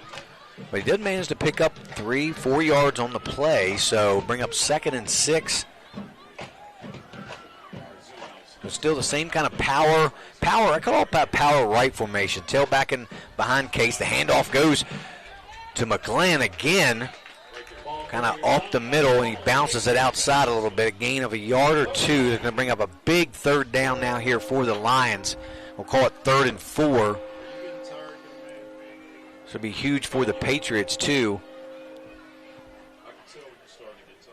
Going to be an interesting play call right here. Obviously, 3rd and 4. You don't want to take a loss right here, but also you're going to see Washington playing up. You might be able to knock the top of the defense off right here. Washington has to keep somebody over top, especially a big number 9, Carter Weddle. We got Stephen Puckett here, number 8, split wide. They're going to hand the ball off straight up the middle. He's driving. Looks like he might have enough for the first down. That's a big fullback, Kevin Kern. So we saw him have a couple good runs, that big long run down the sideline in the first half. So he's able to pick up enough for the first down. Now Liberty has a lot of breathing room right here now. Now the whole playbook starts to you open up that playbook a little bit more. I mean, you've got weapons like Weddle and Puckett on the outside. I would think you'd want to use those guys at some point. So you got the number 3 receiver here, Jordan Say, to the near side. You do have Weddle in the slot. The handoff goes to McGlynn straight up the middle, pushes ahead for maybe 2 yards. They're going to mark him around the 15 now, so we'll bring up 2nd and 8. Here comes number 72 again. Looks like he's Caden Jones. Might be a little shaken up again on the play for the Patriots. And so they found something in the middle there. I know they got Cody Titus at linebacker, but the Patriots also start a freshman at linebacker, number 13, Chase Perutz. He just came out of the game 2 plays ago. But Athey is in there as well. He looked to swing it to the flat. He's going to throw it deep. He's got a man. That's Puckett. Can he make the catch? No. Yes, he does. He makes the catch. Bobbled it a little bit. Great catch there by Stephen Puckett. Went to him earlier in the first half for a big play. Case hits him again for a huge first down. Yeah, I don't know if they were in a zone right there, and he was expecting safety help over the top, but Puckett was wide open. I mean, they got real lucky that wasn't a touchdown right there, JD. Yeah, he bobbled it and lost his balance a little bit, but still made a great catch there by Puckett. Now they've got some momentum again. So 2 receivers are to the near side. Handoff's going to go to McGlynn. Up the middle, pushes ahead for maybe 2 yards. Goes Andrew McGlynn. So he's been pretty active so far in this game. And not playing like a freshman at all. I mean, they're trusting him with the ball in his hands. Hasn't turned the ball over, no fumbles or anything. Great ball security. I'm impressed with this freshman's play tonight. Yeah, he's definitely stepped up and done a lot for him so far. And he's going to split out wide in the slot here. Case and the Kern. McGlynn in motion. They fake it to Kern. No, he gives it to Kern. I'm sorry, he gives it to McGlynn. He shakes off a tackler there. Let's see, pushes forward, maybe picks up 5 or 6 on the play. So a decent gain there on 2nd down and bring up 3rd and short now for the Lions. Another huge 3rd down for Washington right here, and it looks like we have an injury on the field. No, you still got to get something on the field. A Lion is on the field. Is that a Lion no, player? Washington. Is it a Washington player? There you go. Good shot. Oh, we're over here. Good shot. Looks like that's number 2, Mario Prince. Hopefully Mario's okay. So while we got a second, we're going to thank a couple of our sponsors here. We have Smith Nadenbush Insurance. Call Elizabeth Bradley. Catro Law. Neil Powell Insurance. Goosehead Insurance. Opequon Motors. Call Jeremy Atkins. R&L Landscapes. Ameritech Tire and Auto. The Barn Bridal and Formal Wear. Mountain State Basketball Academy. Cheryl Yates of ERA Liberty Realty. Benchwarmer Sports Bar and Grill. Big Mike's Grillin'. Cookies and Milk Daycare. Pearson Smith Realty. Call Sean Smith. ATCW Wrestling. So 3rd down and 2 here. Power set formation again. The handoff goes to number 21. That's Dylan Tate. Pushes forward for the 1st down right at the marker. They're going to mark him down at the 30. And I believe that's right where the 1st down marker is. They're stopping the clock. And they're going to move the chains.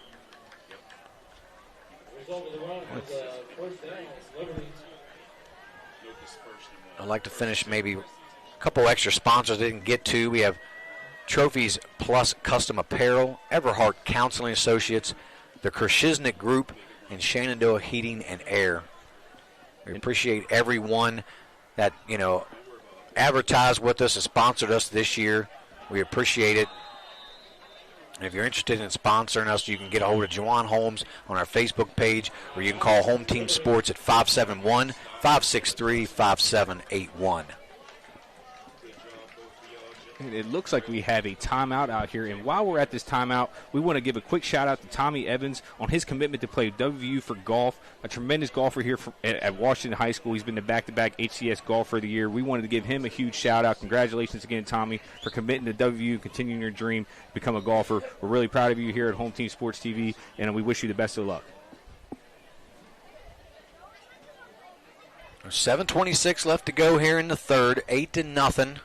Another timeout on the field. And Drew, while we got another timeout, is there any other score updates for us? Yeah, right now, again, it's 40-0. Spring Mills is up against Connellsville, Pennsylvania. It's still 0-0 at halftime between Jefferson and Sharando. Woodrow Wilson is up 7-0 against Parkersburg South. Morgantown scored another touchdown, making it 35-0. That is now at halftime. And Martinsburg up 63-0 at halftime against H.D. Woodson. Whoa. Woodson did not come to play tonight, I don't think. I don't know. They usually bring a decent team to Martinsburg, but not sure what's going on with them this year as we're back ready for action here as Coach Luth for the Lions having a discussion over there with the officials. Don't quite know what he could be talking about. As we do see number 2 for the Patriots, Mario Prince, back out on the field, so he looks to be okay. 1st and 10. Dylan Tate and the pistol behind, showing Case. Case back to throw. He's got his man. Puckett again. Prince there on the defense. He can't make it, and he makes the catch for the touchdown as Puckett scores over the defender Mario Prince. Prince was in good position, but just wasn't able to make the play. And Tate, a little bit taller, went up over top, made the good play for the score. So that's a huge touchdown as now the Lions go up 2 scores with an opportunity here to get 2 points. Yeah, this was the Puckett series right here. He had 2 huge grabs, over 30 yards each, made a big play right there. Great defense from Mario Prince as well. Just went up there and made a play. So Kate's going to hand it off straight up the middle to Tate. They're pushing forward. It looks like he might have gotten it. No, they're going to call it no good. He didn't get it. Looked like he had the surge. So with 7:13 left to go, your score remains Liberty Lions 14, Washington Patriots nothing. And we're going to take a quick commercial break and hear a word from our sponsors. You're watching Home Team Sports TV.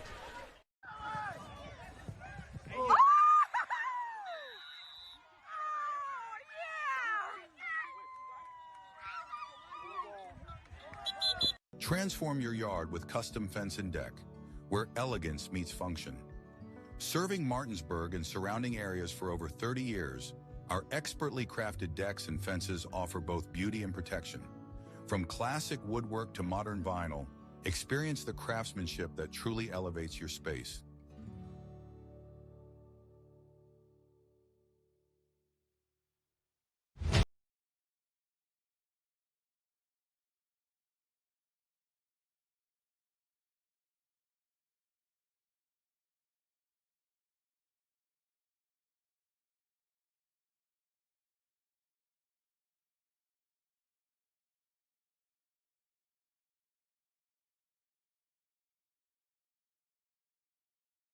We're at Terry L. Marcus Field here at Washington High School. Washington down 14-0 to the Liberty Lions. And again, we just saw the Home Team Sports Play of the Week with Keegan Clark Jr.'s one-handed grab in the back of the end zone. Again, make sure you guys do all the submissions every week, and we'll make sure to highlight them on Friday night with the Home Team Sports Play of the Week. And JD?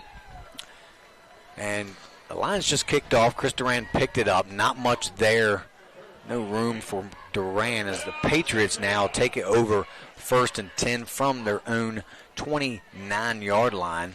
So the Patriots have to get something going. Down 2 scores here midway through this third quarter, as they've just given up too many big plays there on that series. They had the big play to Stephen Puckett on the 3rd down, and then, of course, we just saw the touchdown to Puckett again. So he seems like that they've kind of found that go-to guy along with Carter Weddle, the 2 big play receivers, Drew. Yeah, for sure. And Casey's got to make sure to keep feeding him the ball. Obviously, he was working 2 huge catches there that series. And now we have Shields cutting it outside. Shields breaks it outside, breaks a tackle, stiffs arms a guy, picks up a 1st down, pushed out of bounds there. Looking for the face mask, no call, but a big run by Phil Shields out to around the 47, 48-yard line. So you see the speed again from Shields, just able to get to the outside, break a couple tackles, and picks up a big gain for the Patriots. Yeah, there's still 6:45 left to go in this game, JD. Plenty of time, just a 2-score game, but they have to get some points on the board right here, get some consistency, and finish off this drive. 1st and 10, handoff goes to Shields again. He bounces off a defender, turns it up, and he's hit there. looks like that's going to be, trying to see who made that tackle, number 2 for the Lions. That's Charlie Frothingham there. We were talking about Frothingham earlier in the pregame. What a name. Yeah, what a name, Charlie Frothingham. So only a 2-yard gain there for Shields as he comes off limping a little bit. So into the game now is going to be probably, I think, Cody Titus. Get some carries here. 3 receivers to the near side, 2nd and 8. Ball goes straight to Remy. He's looking for some room to the left. Cuts back to the middle. Nice gain on 2nd down, down to the 45. So it's going to bring up 3rd and we'll call it 3 for the Patriots. Just looking to get anything going, trying to get the ball down here into the end zone for the first time tonight. They've had a couple opportunities, Drew, haven't been able to keep the offense on the field. Yeah, like I said, they've had plenty of opportunities. This game could easily be a tie game right now, but again, the 2 turnovers that they have are in crucial times of the game, and Liberty's really capitalized on that. So Remy takes a direct snap again, bounces around, picks up another yard, so it's going to bring up 4th and about 2 now for the Patriots. So they're kind of going with the direct snap to Remy with Shields out of the game. I'd like to see Titus run it, kind of save your quarterback a little bit. Titus had a couple good, tough runs for positive yardage in the first half. Going and give it to number 7. Yeah, and like you said, we're now underneath 5 minutes left to go in this third quarter. This is a huge play right here. Already clock's underneath 15 seconds. You're not going to give yourself a lot of time if you have to make any pre-snap adjustments. Yeah, they're definitely not a team that it runs their offense with a lot of tempo, so they take a lot of time huddling up. And Remy does pick up the first down inside the 40 down to about the 38. So they'll move the chains. Washington, but the problem that I see with Washington being down 2 scores is they just take a lot of time getting players in and out, getting in and out of the huddle. They need to have a little more sense of urgency, Drew, kind of trying to hurry up. I know 2 scores isn't definitely insurmountable. There's still a quarter and some change left. But I think if there's any possession that's important, it's this one. They've got to get some points out of it. Yeah, for sure. Like you said, I mean, the way their offense runs, they're going to take time off the clock. They got to make sure they preserve enough time for themselves. As Remy finds Neil Powell in the middle of the field and makes the catch, picks up 7 yards down to the 31. So nice little curl route there by Neil Powell. Remy found him there at 2nd and 7. Yeah, we definitely see Powell becoming Athey security blanket right there. He's gone to him a couple tough times across the middle. We'll see how that connection builds as this game starts to crawl into the fourth quarter. Again, 3 receivers here to the near side. Remy or Shields are going to take the direct snap. Nowhere to go. That defensive front there of the Lions just knows exactly what's coming and gets the pursuit. Beats him to the spot, Drew, and makes a big play, so he loses a couple yards. Yeah, that's a mark of a great defender right there, especially if you're playing the end. You've got to pick a spot on the field and beat the player to it. And Liberty's been doing that all night, and really they're just trying to stuff out Shields without Athey and obviously, without Casey. You can see Athey's a little beat up as well too. So Liberty's doing a great job of playing physical, balls to the wall defense. So 3rd down. Cam Togan's in motion. Remy's looking for somebody. Can't find any ball. Ball comes out again, and it's recovered by the Lions. So we talked about that in the first half. Remy not securing that ball when he's under a lot of pressure. Coughs it up for his 3rd turnover of the game. So there's another big opportunity for Washington just slipped away from him. Yeah, for sure. And again, a lot of positive momentum happening in this drive for Washington. And it looks like there was a flag, but it's still going to be Liberty football. But again, Athey's made a bunch of tremendous great plays, kept the football alive, making some first downs. But again, you got to have ball security. The best type of security is ball security. You got to make sure that thing does not come out. And unfortunately, 3 times a night they've lost it. It allowed Liberty to build this 14-0 lead. Now, a lot of pressure on this defense, JD. Definitely. They've been on the field quite a bit, and it's looking as if the Lions offense has found a little something that they can work with now to start this second half, and we'll see if they continue doing the same thing we saw in the last series, is kind of hit on some good runs, some big passes there, and that's played out well for them as now they have a 2-score lead with 2:54 left to go in this third quarter. Yeah, and you're going to see Liberty's going to start using that clock as their friend. They're going to try to drain this as much out because they know Washington takes a lot of time to score. If they could eat this clock up a little bit more, maybe put some more points on the board, really puts this game in a stranglehold. So 2 receivers. McGlynn with the little jet sweep pitch. He's going to bounce it to the outside. Oh, nice move by McGlynn. Picks up an extra yard or 2. It'll bring up 2nd down, and we'll call it a long 7 for the Lions. So you've seen him running that jet sweep with Andrew McGlynn several times in this half already. And it's great awareness by the freshman, too, not to go out of bounds. Now they're taking more time off this clock, just dipped below 2:30. Just not playing like a freshman at all. He's really put a hurting on this Washington defense. So Dylan, I believe, is Tate or is it Kern in the backfield? Can't see. His 2 receivers to the near side is Weddle. And Bob's snap there. It goes over Sean Case's head, and he's got to just fall on it. So a big loss for the Lions. It's going to bring up 3rd and about 17 now. Now, Washington's got to find Puckett right here. It was 3rd and 14 on that one long play that he made down the sideline and then scored again on the 3rd and 11. So right now you need to make sure you're finding Weddle and you're finding Puckett and making sure those 2 guys aren't the ones that score or beat you right here. Yes.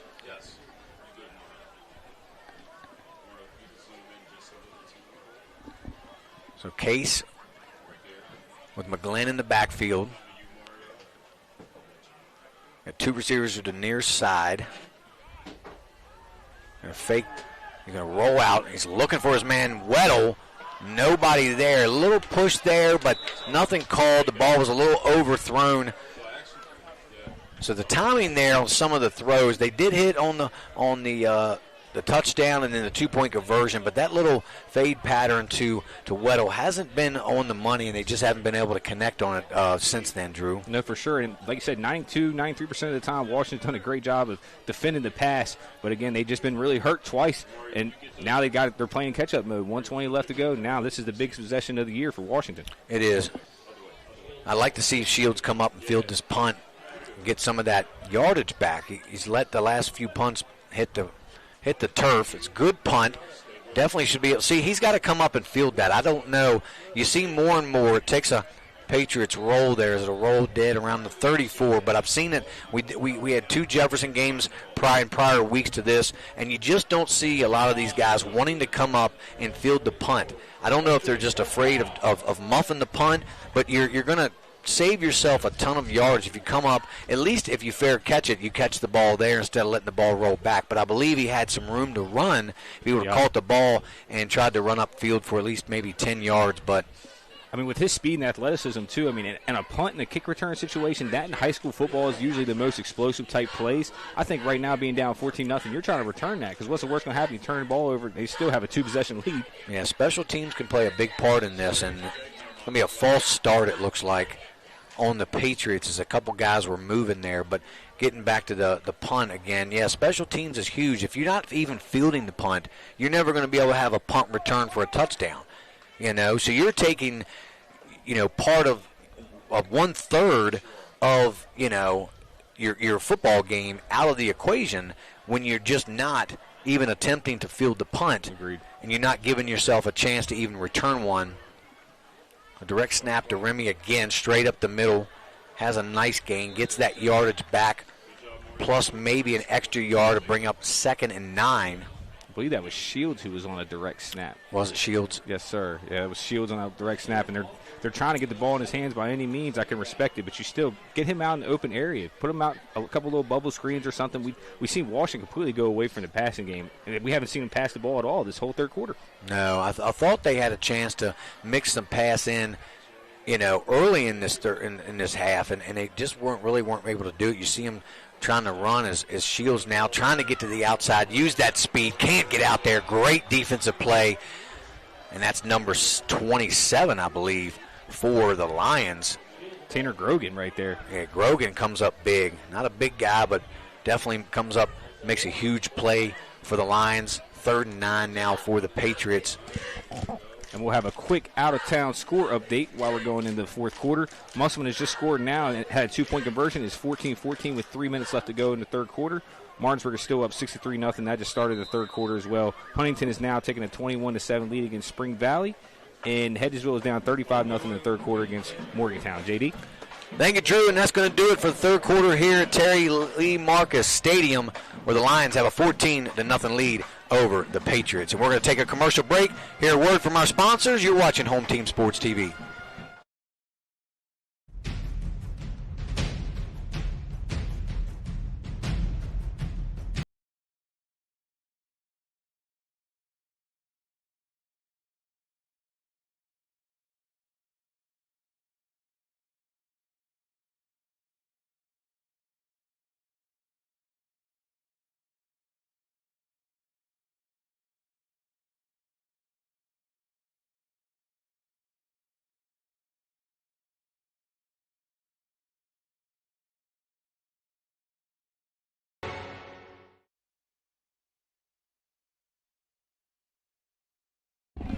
And welcome back to Home Team Sports. J.D. Fritz along with Drew Pitzer. Ready to start this fourth quarter now. The Liberty Lions have a 14-0 lead over the Washington Patriots. Patriots are looking to start something here on offense. Start this quarter as Remy's back to pass. Looking for Chris Durant across the middle. Falls incomplete. So that's a showing fourth down. So, yeah, they're going to be forced to punt now. So I'm not sure if that was like a middle screen or just a pass across the middle to Durant, who's been relatively quiet. Durant had, coming into this game, Drew, Durant was their leading receiver, I think, with 5 catches for 115 yards. And he has not, I think that's the first time they tried to throw to him all night. Yeah, that's the first time I've seen them try to throw him out all night. And a bad snap right there. Nearly blocked. The ball's going to bounce backwards and down there, so the Lions will take over around their own 46-yard line. Good field position to start this possession of the fourth quarter.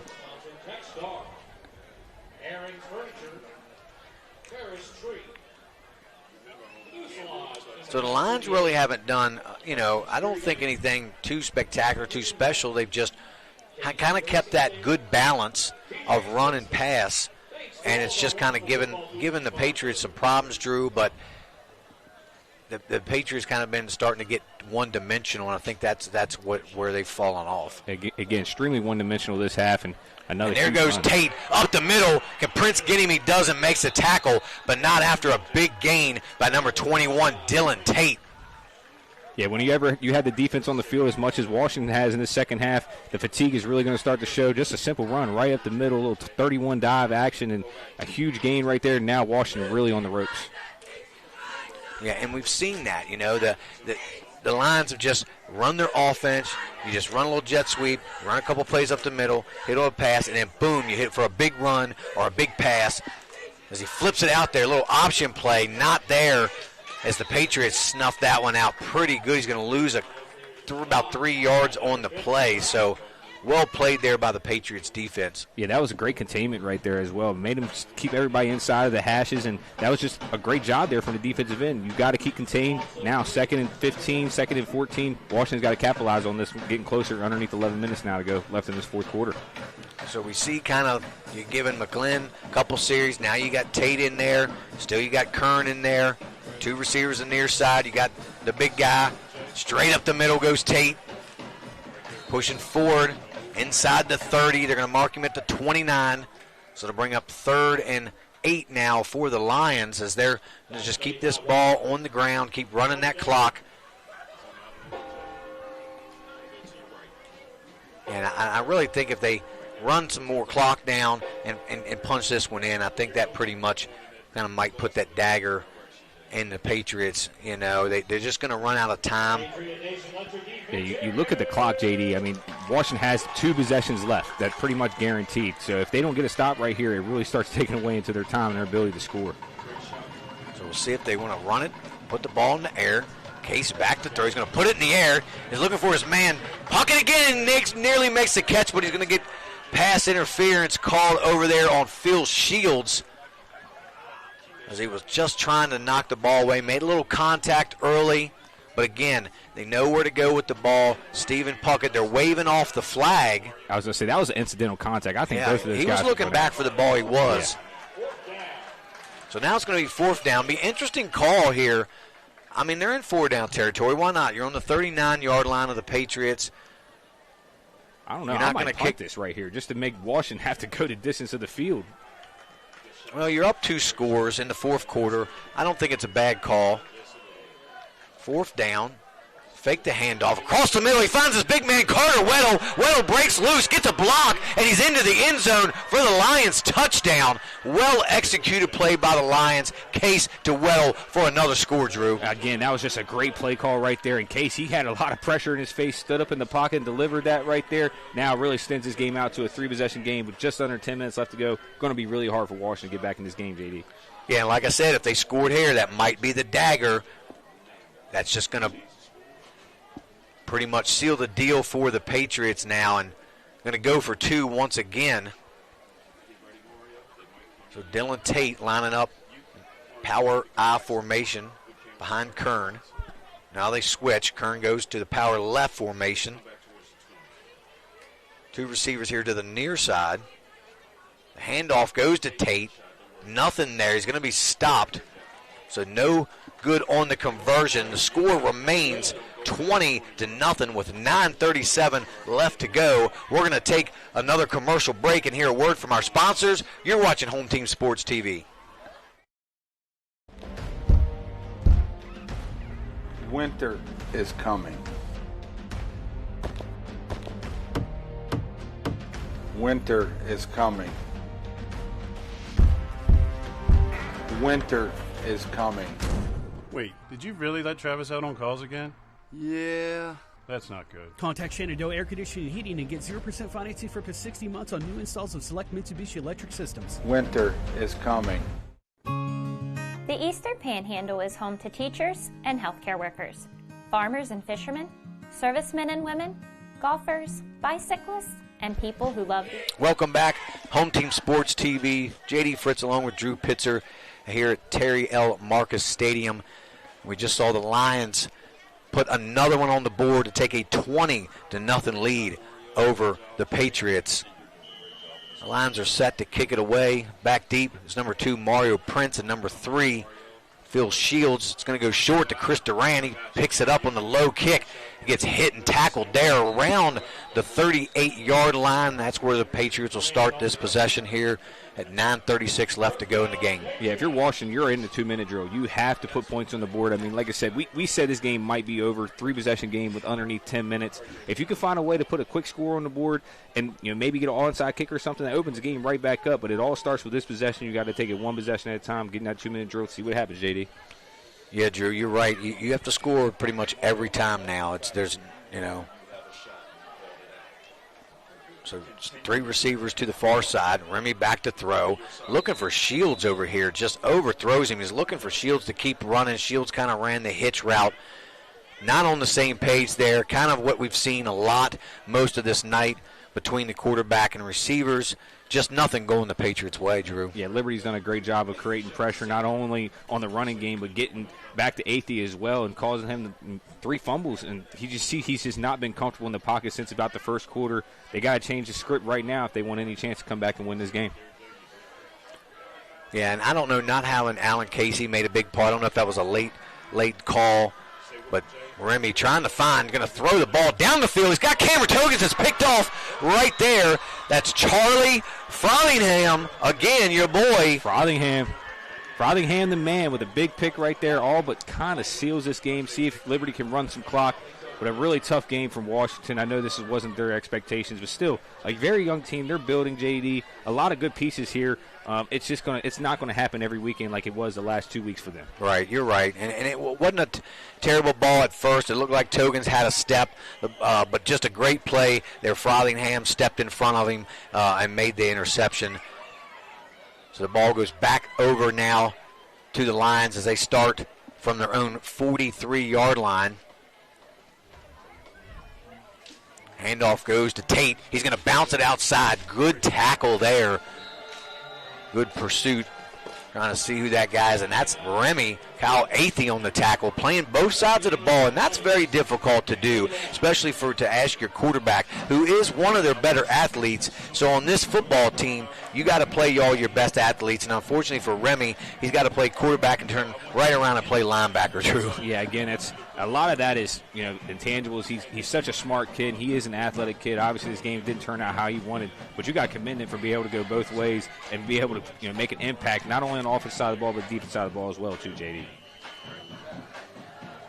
So no gain on the play. 2nd and 10. 2 receivers to the near side. You got Weddle and Say. A little cross counter of action goes to Kevin. Kevin up the middle. He fumbles the ball, and it looks like he may have got it back. I'm not sure. We'll have to wait and see. Yeah, he hopped back on that. Luckily for Kevin Kern, he was able to get that ball back, but he picks up a big first down down to the Patriots' 44-yard line. 43, they marked it. So while we're waiting, we have a quick score update. Martinsburg now up 70-0 in the third quarter during 5-minute quarters there in Martinsburg. And now going into the fourth quarter, it's still 14-14 Musselman and Wheeling Park. Springville's up 40-0 going into the fourth quarter as well. JD? Thank you, Drew. Been on top of those updates all night long. A little fake pass across the middle to Weddle. He's leveled there by Neil Powell. Neil not the biggest guy on the field, but he lays out Carter Weddle. Like to see that once in a while. Make a good play. Don't make it easy on him. He's had a couple easy catch and runs, but not that time. Yeah, you saw when he scored that touchdown on that last possession, there was a bunch of arm tackles. It just didn't look like a crazy amount of effort on the defensive side of the ball right there. Powell made him feel the heat right there. Great play. The 2 receivers here at the bottom of your screen. Handoff goes to Tate. Tate's trying to find some room. He does. Spins his way out near a first down inside the 25 to the 24. Brings up 3rd and a yard for Liberty, which they're just content to just run this clock. We're inside 8 minutes to go here. Up 3 scores.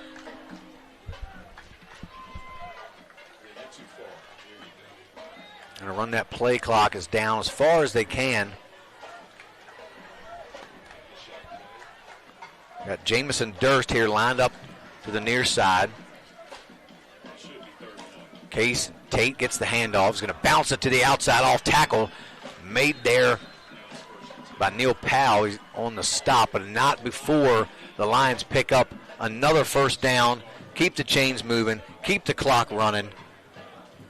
Just not really much of an answer for the Patriots at this point, Drew, as they're starting to make some substitutions. As number 20 for the Patriots, Daniel Rosner comes in, a freshman. So you're going to start getting some of these guys, younger guys, some more experience.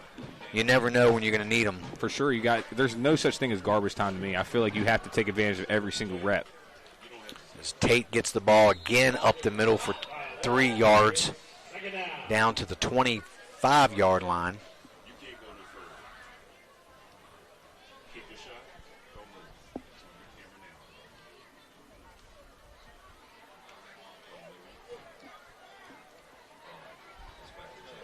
So the Lions in no hurry,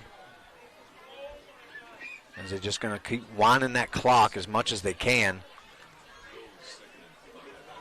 So Kern in the backfield with Case. Man in motion is Tate. They're going to fake it, swing it out here. He's going to throw the ball. He's looking for his man. Jamison can't make the catch. In and out of his hands. Nearly had it was Jamison Durst. I thought he got that one. Whew. Durst, just a sophomore, young guy, learning the ropes, trying to get some playing time, being up 3 scores. They're going to get these guys, a few of their guys too, some experience. Had an opportunity to make a play, couldn't come down with it. But nice ball there by Sean Case, though. Yeah, for sure. I thought he was going to come up and make that play. Unfortunately, did not. Now it's 3rd and 7, 6:21 left to go in this fourth quarter, JD. Case going to be back to throw again. A little screen across the middle to Kern. Kearns pushes off another man. Pushes ahead there down near the 20. They're going to mark him around the 21. Short of the first down. I would think they would just go ahead and go for it on 4th and 4 here. Yeah, Kern reminds me a little bit of Cam Scatterbo. He just does not want to go down. The head just keeps moving forward. Gosh, I love watching football players like that. That's the most beautiful football player ever, man. I just love seeing the contact. Yeah, and Drew, I know what you said. Coincidentally, he's wearing the same number. Yep. John Riggins type, you know? Yeah, John Riggins type. A little smaller, but still, he's definitely more of a Scatterbo type. I love that.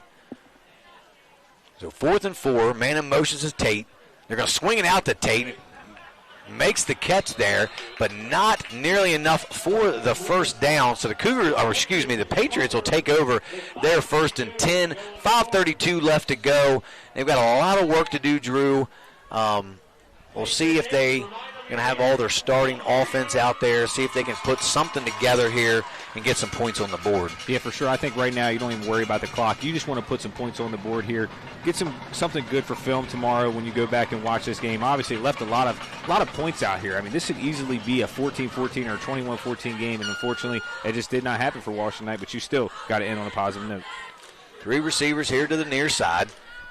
Remy throwing it out to Neil Powell. He makes the catch, hit immediately, and tackled there by number 2 again. Is that Frothingham? That's old Frothingham. Frothingham, I'm sorry. Yep. Yeah. The man Frothingham. We've called his name several times tonight. He's stepping up, making a lot of plays for this Lions defense. Only a gain of 2 there on the play. So the Patriots are going to have to go quick here. We've got 3 receivers to the top of your screen, 2 here to the near. Remy's back to throw. He's going to roll out to the far side. He just falls down. It looks like his footing came out from underneath of him. He's a little shaken up there, so it might have rolled an ankle. We're not sure. Hopefully it's no more than that, because we know how these non-contact injuries happen sometimes, Drew. It could be the worst kind of injury when you're not even getting hit. Yeah, I mean, you saw the immediate kind of officials timeout to get somebody to come look at him. We hope the best for Kyle Athey. Now we look like we're getting a new sub coming in the game that looks like Jameson Feuer. Is that how you say it? A 4A? What number is that, Drew? He is number 10. He looks like he's getting a couple reps right there. Yeah, it's like Jameson Feuer. Feuer, that's how you say it, yeah.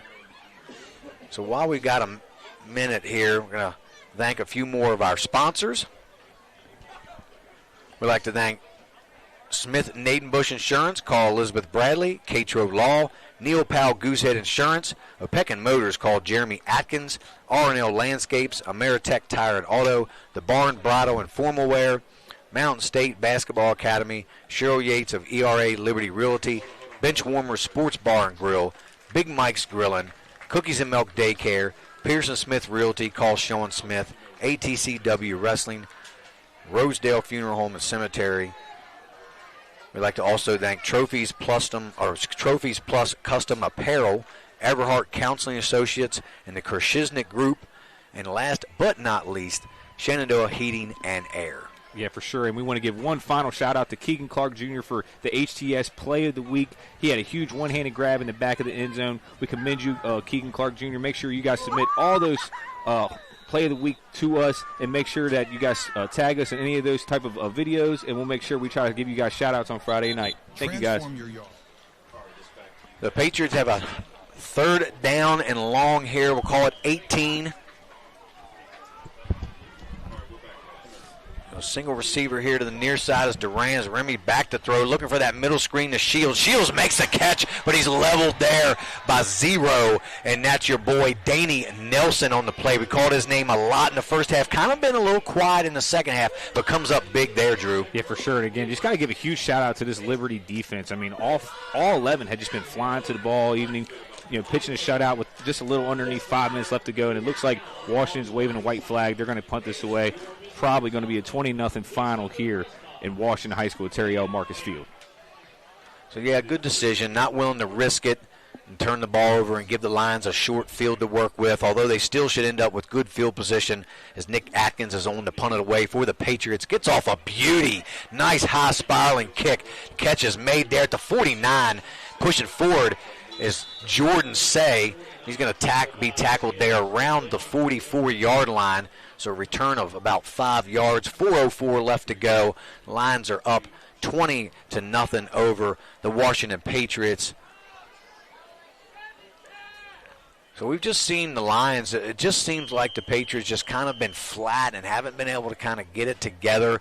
Nothing really going offensively. As soon as they get a big play, then they have a turnover, Drew. So we've seen 3 fumbles by the quarterback, Remy, this game, and that's really hurt their drives. And turnovers are drive killers as well as penalties. And we've seen kind of the Lions do just the opposite. They've put good quality drives together, and they've ended a lot of them, with scoring opportunities. So you got to give them credit. They've looked a little better, gelled a little bit better, and a little more organized on offense. Yeah, for sure. Obviously, both these teams talent-wise are very similar. I mean, there's not somebody out here that's just going to knock the socks off you, but a lot of good talent from both sides. But Liberty had a great game plan in here, making sure they stacked the box. They were forcing Washington to beat them through the air, and that just did not work out tonight. And Liberty, great game plan, came up here 20-0, pitched a shout-out. Very impressed with their game plan. And obviously, number 34, Andrew McGlynn, had a great game. Kevin Kern played terrific. And then Puckett, Stephen Puckett had a tremendous couple grabs out here, really sealed the game with that last touchdown. JD, I was impressed with the way that they came out here and battled this evening. Yeah, I am too. Kern played well, showing Case, the quarterback, has thrown a couple touchdowns. And one of those was to the big guy, Carter Weddle. He's been big for them. So they've had playmakers, but what I've liked about them is they've used everyone. They've gotten the ball to everybody, like you mentioned, Puckett. McGlynn's had a big game, Kern. And that's what you need to do, spread that ball around on offense. So 1st and 10, ball on the 44-yard line. Handoff goes to Frothingham. He cuts it back. He's got some daylight. There goes Frothingham inside the 20, spinning his way down to around the 19-yard line. They're going to mark him right at the 20. Great run there. Where's he been all night? Yeah, it's his first touch. And, again, we've been loving talking about him on the defensive side of the ball. But, man, he gets the ball in his hand right there, gets a huge rush. Now he's still got, Liberty might put an opportunity to put more points on the board. Yeah, they did mark him around the 19, so big gain there for Frothingham. And it looks like we have a final between Martinsburg and H.D. Woodson, 70-6. Also looks like we have a final between Morgantown and Hedgesville. That is 49-0. And still 14-14 midway through the fourth quarter between Musselman and Wheeling Park. Turning out to be a really tremendous game. 1st and 10, handoff goes to Kern. Is it Kern pushing ahead or McGlynn? Wow, McGlynn wasn't down. They blew the whistle, running hard. He looking more like Scattaboo now. And we have another update between Wheeling Park and Musselman. Looks like Musselman just put another score on the board, 21-14, still midway through the fourth quarter. Drew, we got to talk about who our home team sports player of the game is going to be. Could be a combination of guys. Going to be a lot of guys to choose from. For me, though, I got to go with Stephen Puckett. I mean, he had 2 of the biggest catches and most crucial part of the time in the game with just 2-possession lead. Goes up there, makes a huge third down, and then another third down touchdown grab. My personal player has got to be Stephen Puckett. Handoff goes to McGlynn again. Avoids the initial tackle. Still going to lose a yard on the play. Yeah, he's had a great game, but so has Carter Weddle. Yep. He's had a couple big catches, one for a touchdown.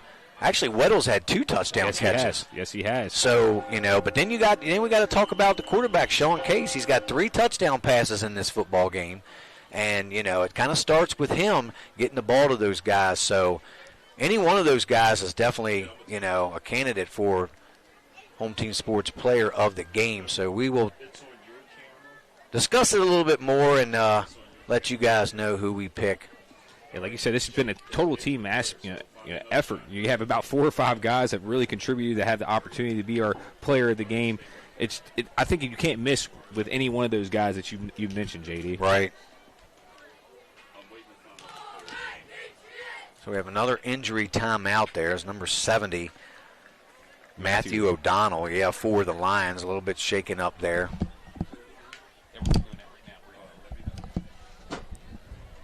So 2:17 left to go. The Lions have a 20-0 lead over the Patriots, and Patriots just, look defeated. They came out flat from the beginning, and like you said, the Lions here, especially in the second half, put some nice drives together, capitalized them off with some points, stepped up, played really good defense. As we talked about, Washington seemed to kind of get one-dimensional there. and made it a little bit easier for the Lions defense, Drew. Yeah, for sure. Again, they were just swarming to the ball consistently, and this counter action that they've been running has caused a lot of issues. And there goes Kern pushing his way near the goal line, running like Cam Scattaboo again. I mean, he just bouncing off people, does have a decent speed, and he's able to bulldog his way down to the 1-yard line. Yeah, I thought he actually snuck in right there. I thought the ball crossed the plane. Looks like the refs just want to get this game moving forward. Yeah.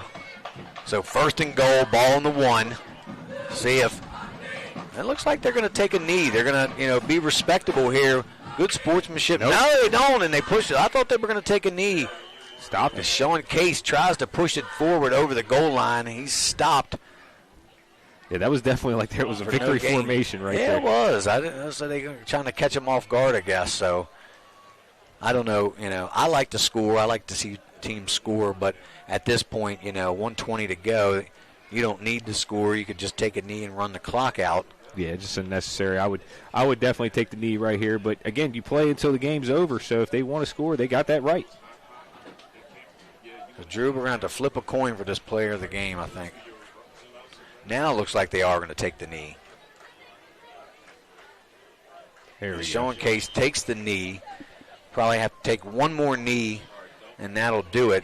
As the Liberty Lions are going to come into town here at Terry L. Marcus Stadium and knock off the Washington Patriots to even their record at 1-1.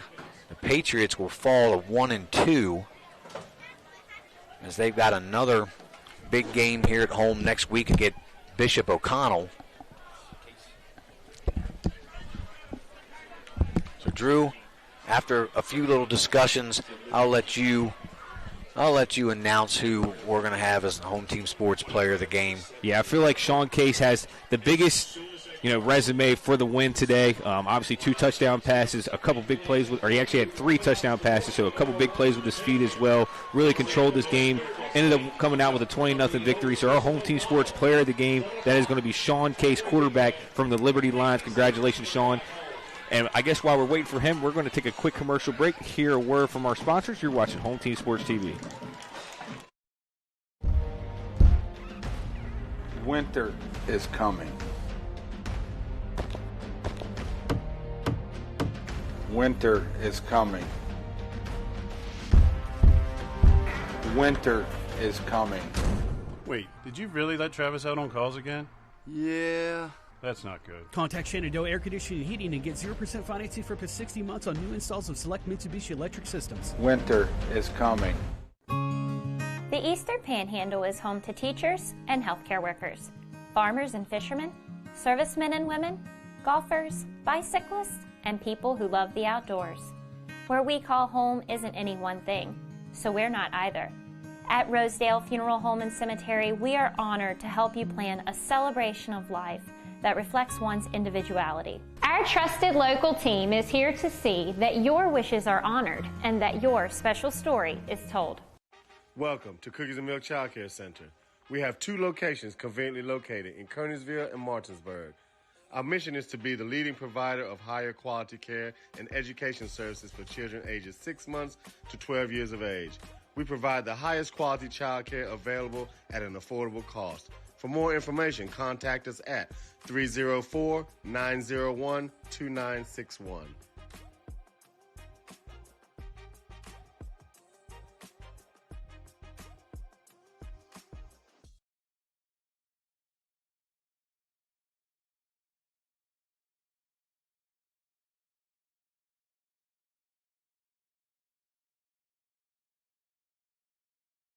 Hey, I'm Jeremiah. And I'm Braden, and we are Brothers Bin Blasting, your bin blasting all-stars. A unique sanitizing service begins right after your local trash collection. With a scheduled pickup time and location, we arrive promptly to clean your bins on the spot. Our advanced 360-degree cleaning heads and pressurized water heated to over 200 degrees ensures a powerful blast blasting away 99% of all germs and bacteria. Visit our website at brosbinblasting.com and use code GETBLASTED to receive 50% off your first cleaning. And welcome back, everyone, to Home Team Sports TV. I'm Drew Pitzer, joined by the Home Team Sports Player of the Game, Sean Case. Had 3 touchdowns today, had a tremendous impact on that game with a 20-0 win for the Liberty Lions. Sean, how was that game for you, and how does it feel to come out a winner?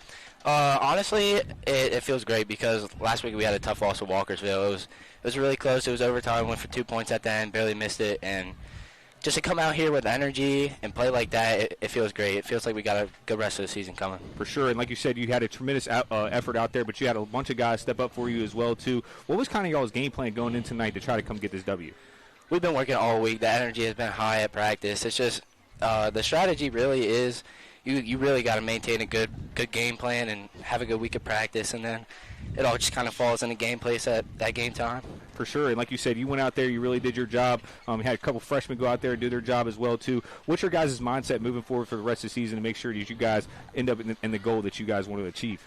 Just keep working hard. Fear nobody. I mean, we got the guys, we got the personnel. We have a new offensive coordinator. He's doing everything he can for us, and I mean, obviously it's working. So I'm just excited to have a good rest of the season. I mean, we just got to keep coming out here and doing our thing. Yeah, for sure. And again, that is Sean Case, Liberty Lions quarterback. We really appreciate you. That is the Home Team Sports Player of the Game. Next week we'll be back. Make sure you guys check up with us on our Facebook, YouTube channels. We'll make sure we announce who we're covering next week. Thank you guys for tuning in. We love you. Drew Pitzer, JD Fritz. We're out.